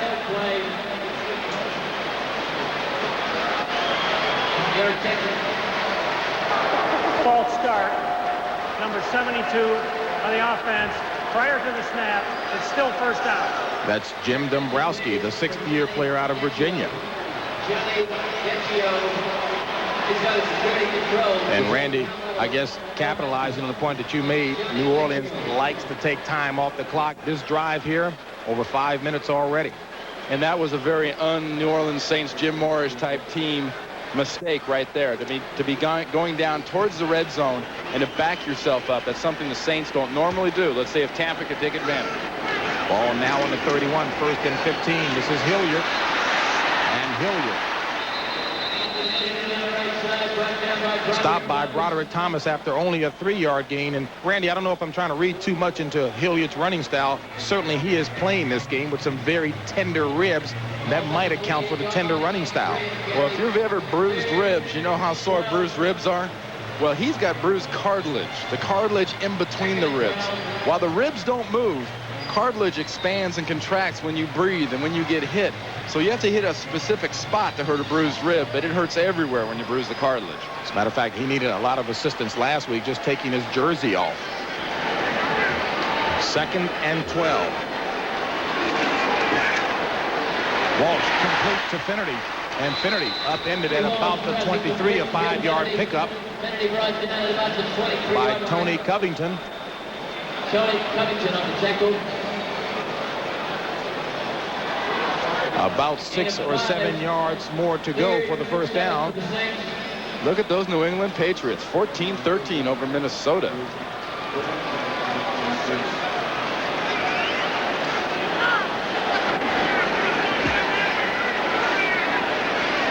Randy, I guess the question is how conservative here on third down with a guy like Morton Anderson on the sideline. You keep it safe. You either keep it short or you go all the way to the end zone where no one else can get it.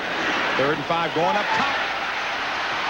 Incomplete and no flags on the play. The intended receiver was Floyd Turner.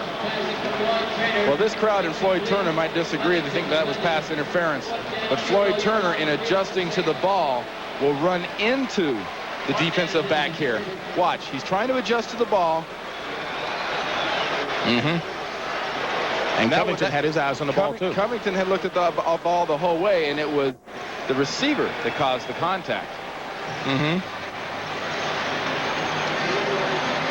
So Morton Anderson, perfect in 3 attempts this afternoon, will attempt a 40-yard field goal. And this is no good. So Morton Anderson, who banged home a 48-yarder earlier, misses a 40-yarder. And we'll return to the Superdome after this message from your local station. You're watching the NFL on CBS. See too often him missing an easy field goal, a 40-yarder for him. Saints still on top 16-7. And we've got more football action coming your way after this one. Most of you will see Detroit and San Francisco tangle in San Francisco. Atlanta, Phoenix for the Rams and Raiders. 1st and 10 for the Bucs at their own 23.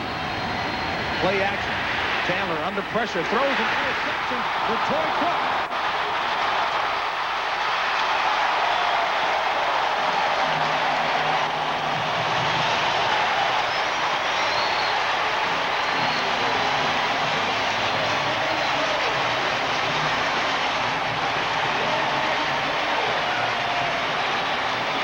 Third interception of the season for Toy Cook, the young man from Stanford. We mentioned at the beginning of the game that one of the quarterbacks, Testaverde or Chandler today, has to assert himself as the full-time starter. This is not how you do it. Getting a little pressure. How can you not see Toy Cook standing right in front of Anderson, 89, who's your intended receiver? That is incredible. And one more time, a look at the pressure. Here comes Pat Swilling. And look at this. Hey, that's holding. That's holding. He can't do that. It's a good job of holding, though. Saints with the ball at the 11. And Finnerty ahead for maybe one.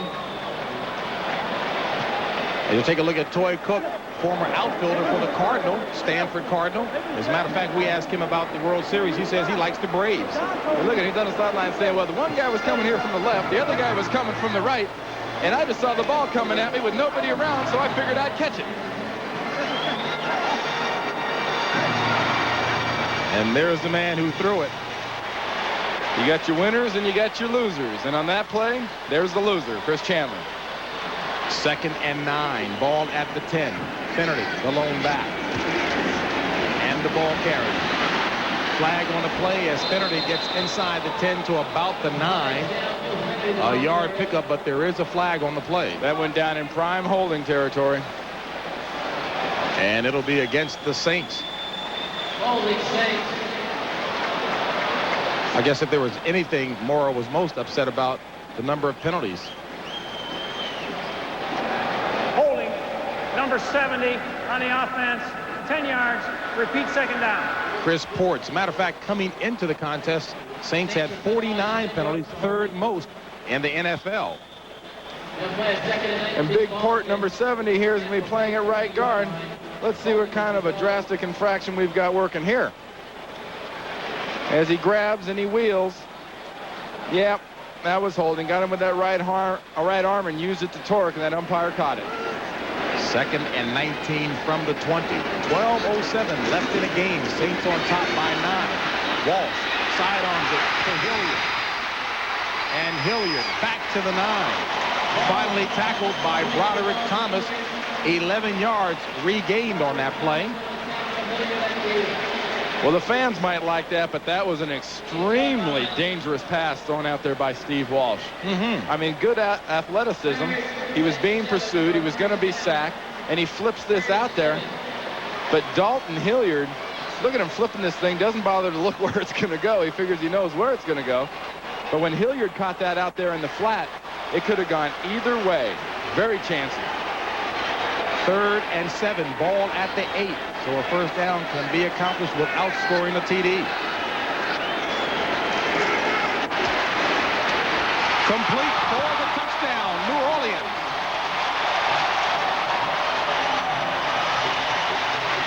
Eric Martin on the reception.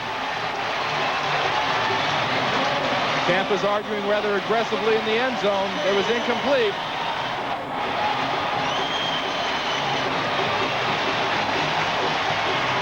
Let's take another look. A quick bullet pass. Very compact delivery. Ooh. I don't know if he had possession of that thing. He'd have to have possession of it as he went over the goal line, because once he was in the end zone, that ball appeared to be coming loose. One more time from the other side of the end zone. Can't tell from that angle. And guess what? The play is being reviewed upstairs. Jack Betty, our replay official. And if it stands, it'll be the 2nd receiving touchdown of the year for Eric Martin. Inclusive replay, and it was inconclusive, so the touchdown stands.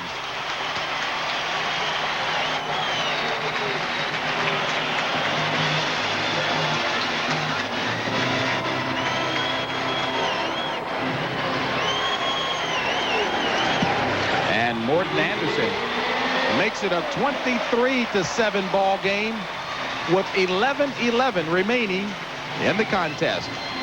No doubt about it, total yards, quarterback being sacked, Vaughn Johnson injured knee, he's out, and the Saints defense. Saints just scored again, but look at that bottom one. 64 possessions, the first touchdown an opponent has managed to score.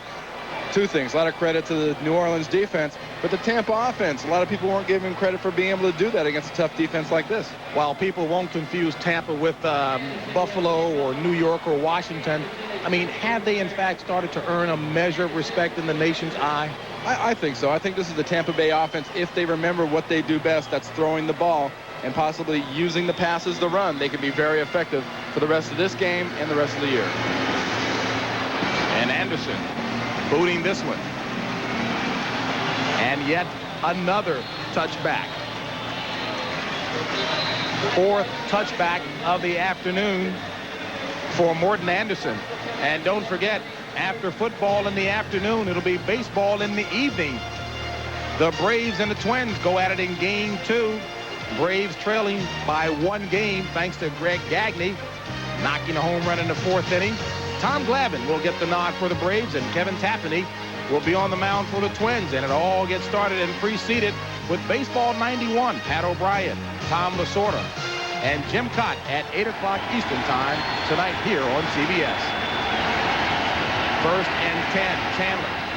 Complete to Wilson, and Wilson across the 25 to about the 26. A 6-yard pickup. Right now, let's check back in New York with Greg Gumbel. All right, JB, at New England, watch Leonard Russell head for the goal line, and at the 1, he'll get stalled. But before he's down, he will lose the handle, and the ball will pop out. Fred Childress recovers in the end zone. 20-13 New England, James.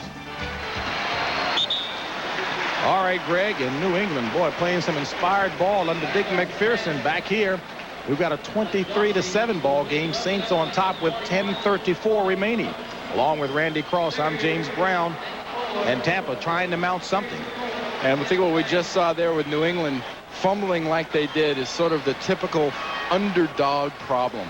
You play a team you really shouldn't beat, a team that you are an underdog against, and you make key mistakes at the worst possible moment.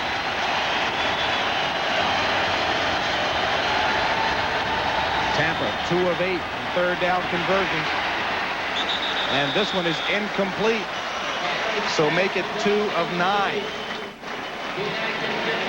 Intended receiver Lawrence Dawsey.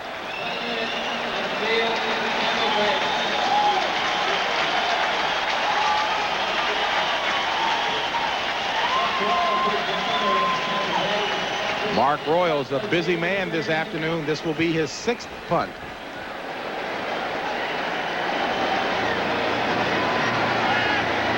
Vince Buck.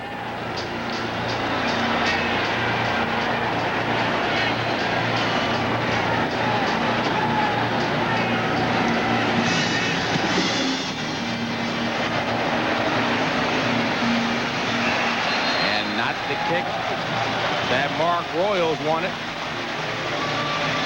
So the Saints will come out with excellent field position after that 27-yard punt.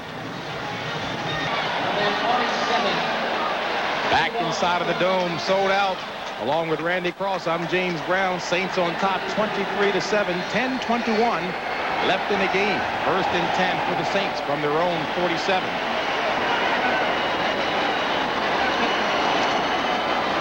Finnerty, the ball carrier. And Finnerty, crazy legs, gets up near midfield. 3 yards picked up on the play. And the problems so far that have been faced by that Tampa Bay offense who just had the ball is New Orleans defense. Look what they've done so far to Tampa Bay.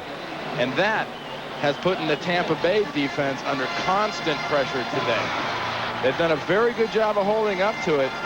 But until this Tampa Bay offense can come to the party and do their part of the deal, this Tampa Bay defense is going to be under constant stress every game. Finnerty, 20 carries for 56 yards. 2nd and 7. All at midfield. And Finnerty. Flag on the play as Finnerty picks up another 3. But there is a flag on the play as Dexter Manley and Jim Dombrowski go at it. Now, these are the same two when Dexter was with the Washington Redskins went at it. The penalty on the Saints. Manley, as you recall, said he accidentally sneezed on Jim Dombrowski. Dexter Manley back in those days wasn't gonna win any popularity contest, so I'd say he spit in Dombrowski's face.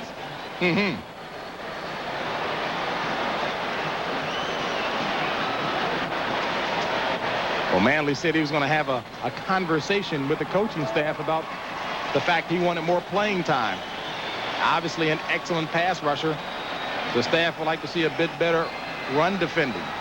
Holding, number 72 on the offense. Repeat, second down. Well, And the foul is on Dombrowski. if you're Dexter Manley, James, and you want to bow up on somebody and complain about not getting much playing time, you best not bow up on Floyd Peters and go complaining to Floyd. Because Floyd was a former prison guard at San Quentin in California, and Floyd knows how to deal with a bow up. Tough defensive coordinator, huh? 2nd and 17. Walsh gets rid of it under pressure, threw in the direction of Jim Dombrowski as Reuben Davis was literally all over him. We'll make it 3rd and 17.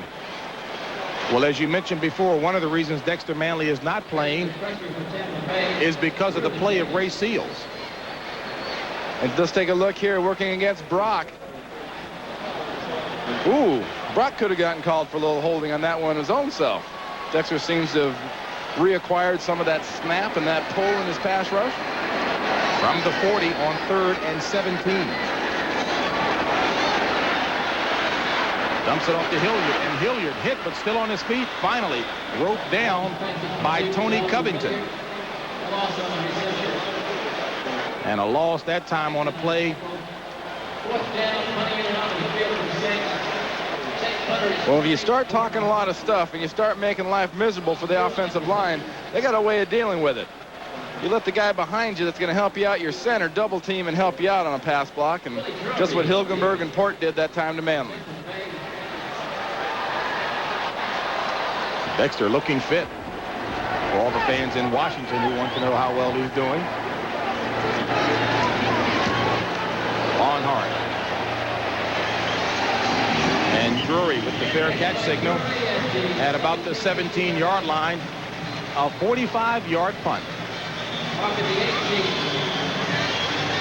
Presented by authority of the National Football League, and this CBS telecast is intended for the private use of our audience. Any rebroadcast or other use of this telecast without the express written consent of CBS, the New Orleans Saints, and the National Football League is prohibited.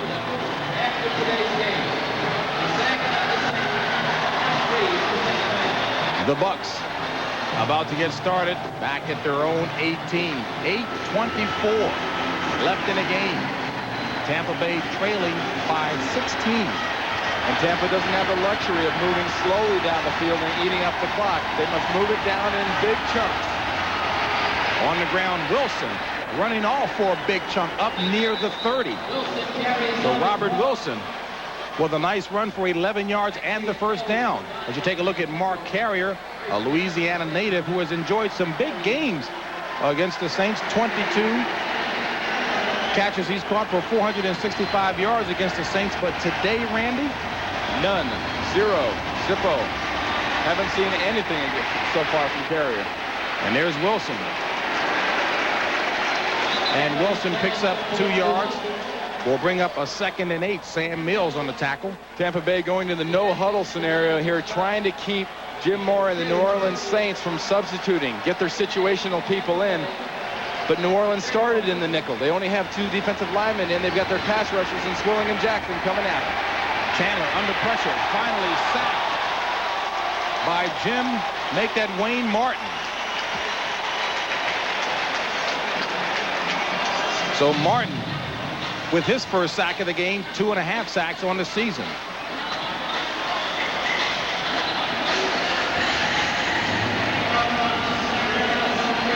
A 3rd and 11 for Tampa. Flag on the play.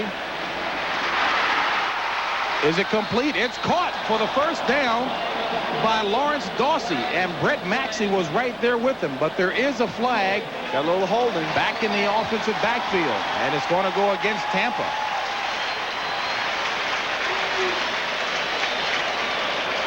That defensive line's coming at them so strong now. They're getting an edge on these offensive linemen for Tampa, and they're having to resort now to grabbing. Holding, number 62 on the offense. Repeat, 3rd down.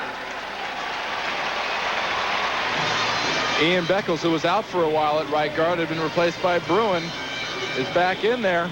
Let's take another look at this catch. It doesn't count, but that doesn't make it any less pretty. Look at this. You've got Maxey fighting for the ball, and all of a sudden Chandler looks back, and he knows the worst has happened. 3rd and 21. And it's complete. And that is going to be shy of the first down mark, as Mark Carrier with his first catch of the afternoon. But he's going to be shy of the first down marker.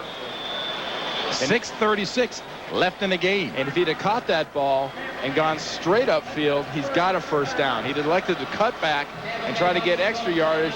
And it seems every time a receiver does that, gives up the first down, they run it. I think a run right now, though, is very risky against this defense, would catch New Orleans by surprise. 4 wideouts for Tampa on 4th and 3.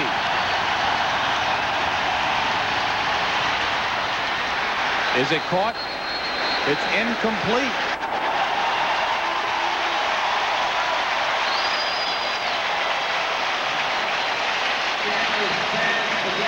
Gary Anderson was the intended receiver.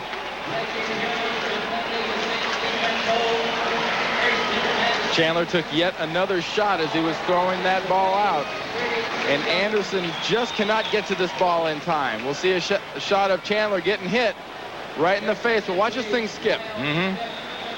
Ooh, great shot. Just barely, but it just did skip before Anderson could get his hands on it. One more time. Now, you talk about guys coming after quarterbacks. I mean, you think of a rush as being kind of a natural thing. These guys are throwing their bodies around. They're diving to try to get to this quarterback. And the Saints with excellent field position from the 36. Finnerty inside the 30. And Finnerty with about 8.5 yards picked up on a play before being stopped by Tony Covington. Well, don't look for anything kind of cute. And a late flag, Randy, on the play. Don't look for anything really cute on this possession here from New Orleans. I think New Orleans is committed to keep things on the ground and keep it conservative. Holding, number 70 on the offense, 10 yards, repeat first down. And I'm sure from Mora's standpoint, without penalties being called. That's right. Big Chris Port got nagged again for another hold. That gives New Orleans 8 penalties for 65 yards. Regardless of that, like the point I made, James, I think in this situation they're going to run the ball, they're going to eat out some clock, and they're just going to run some clock off the field, right off the board. Ball marked now at the 46, 1st and 20. On the ground, Jordan. Maybe a yard. Still to come here on CBS Sports, the second half of the doubleheader.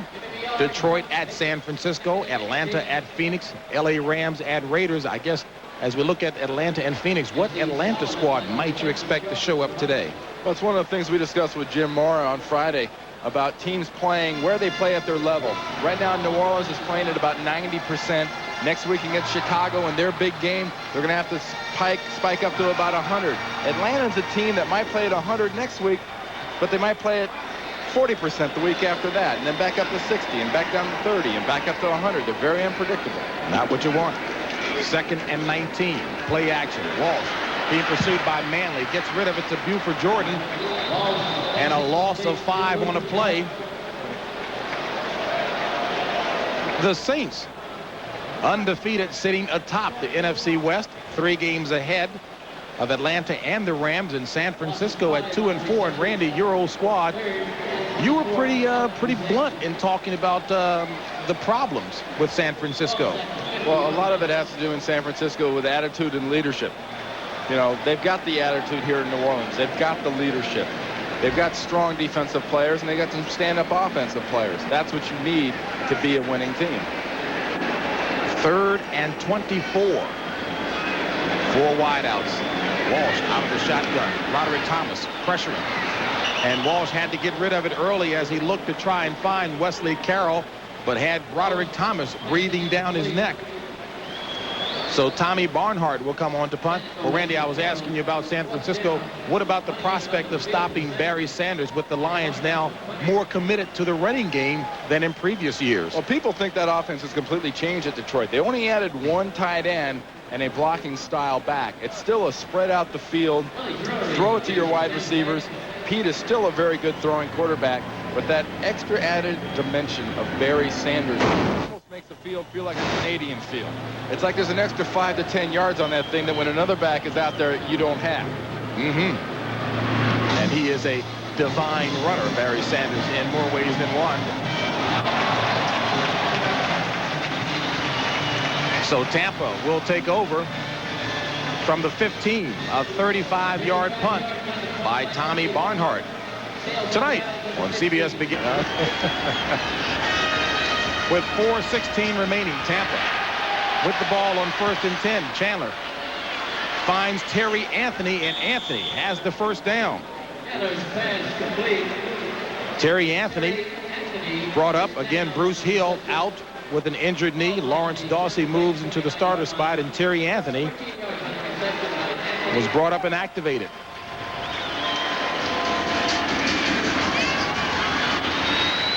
And complete across the middle for 5 yards on that play to Mark Carrier, his second reception of the afternoon. 3:39 left in the game. And Tampa in this hurry-up offense, watch Chandler's foot. As soon as he picks that foot up, the ball's coming. The center says 1,001 and snaps it. And it's complete to Carrier. And Carrier for the first down near the 30 of New Orleans. Vince Buck finally stopped him. A 41-yard pass play from Chandler to Carrier. And Tampa will stay. Nope. They're going to go back in the huddle.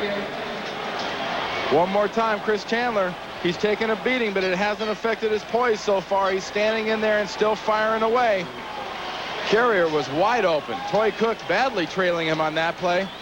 Carrier trying to make something happen by going outside has been a little slowed with leg injuries this year. I think the normal Mark Carrier, we'd have seen that thing would have seemed a little bit more exciting run and a little less stumbling.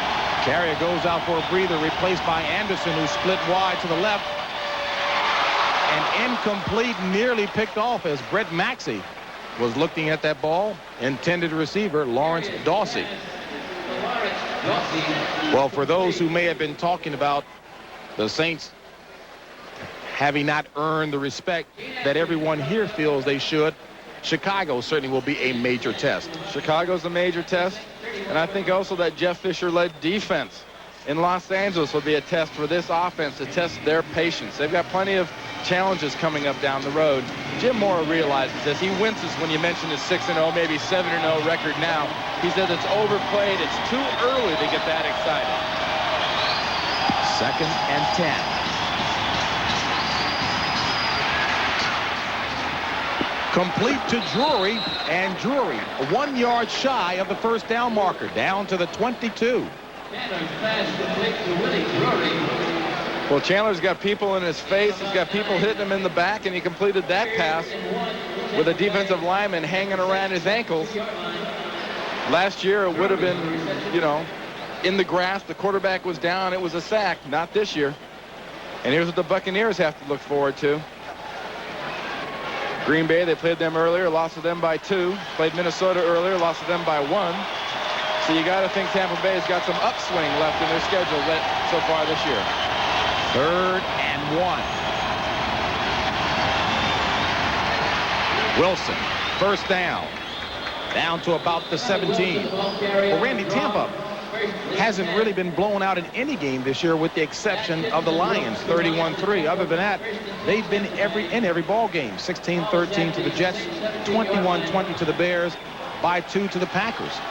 This defense has shown you why today, and this offense has shown spurts of the ability to put points on the board. Incomplete. A wide open Terry Anthony, and we're at the 2-minute mark of the ball game as the Saints sit on top with a 23-7 lead.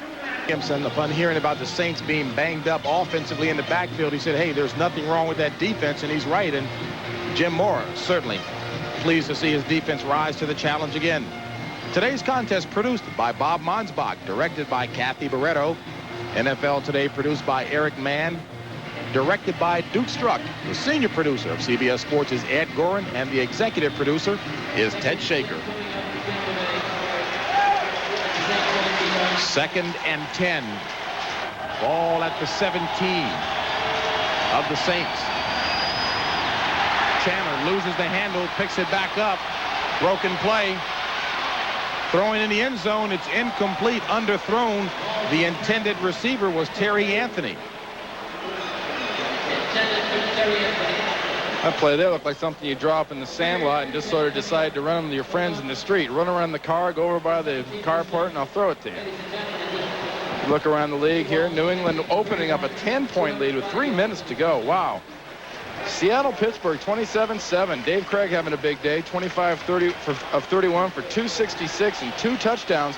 Remember that Pittsburgh defense was #1 in the NFL last year against the pass. 3rd and 10. And another bad snap as Chandler gets the lucky bounce. And Swilling right on top of him, and Jackson gets the sack. The 6th sack of the afternoon.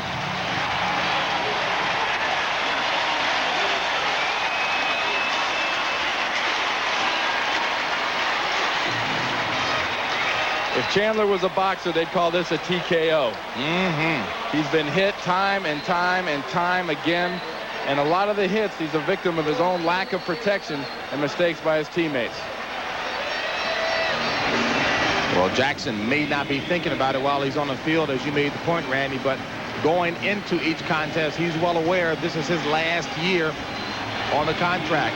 He wants the big numbers next year. 4th down. 4th and forever. 35. And it's 56. Pat Swilling who knocks it loose, but Wilson. The play is dead back in midfield. And that is a sack for Pat Swilling.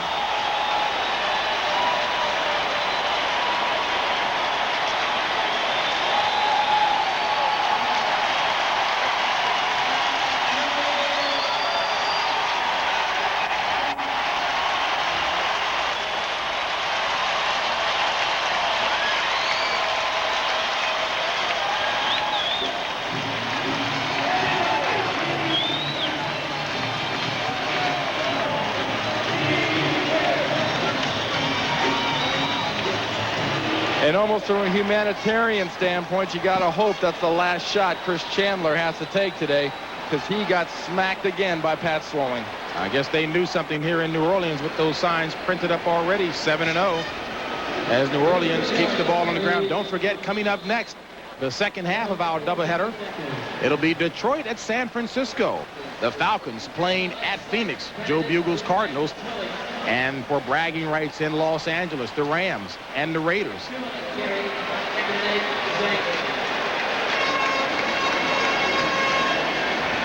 With 42 seconds left, New Orleans will move out to victory and sit at 7-0 atop the NFC West with their 9th consecutive victory going back to the last 2 games of last year, and that will tie the franchise record. And I got to say, though, this is still a team with many, many questions and suspects on offense. Such as a great defense. They throw the ball very ineffectively. They throw it into the wrong spots. And I still think, challenged by a great defense, this offense will fold under pressure and put all the pressure on their own defense. But for the day, the faithful here in New Orleans, they'll take the victory. And so will that man, Jim Mora.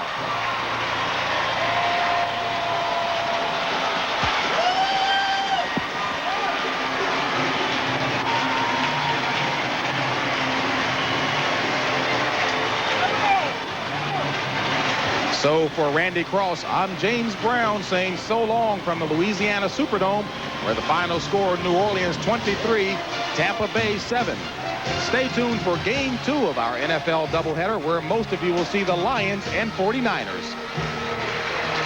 Two of the NFL's biggest playmakers, Barry Sanders and Jerry Rice, face off at the stick. Will the undefeated Saints defense ever have a day off? That was the Bucs' lament in the Battle of the Chucks, some illegal chucks. Raiders and Rams for LA supremacy. We love it. We're going overtime on primetime. Yeah.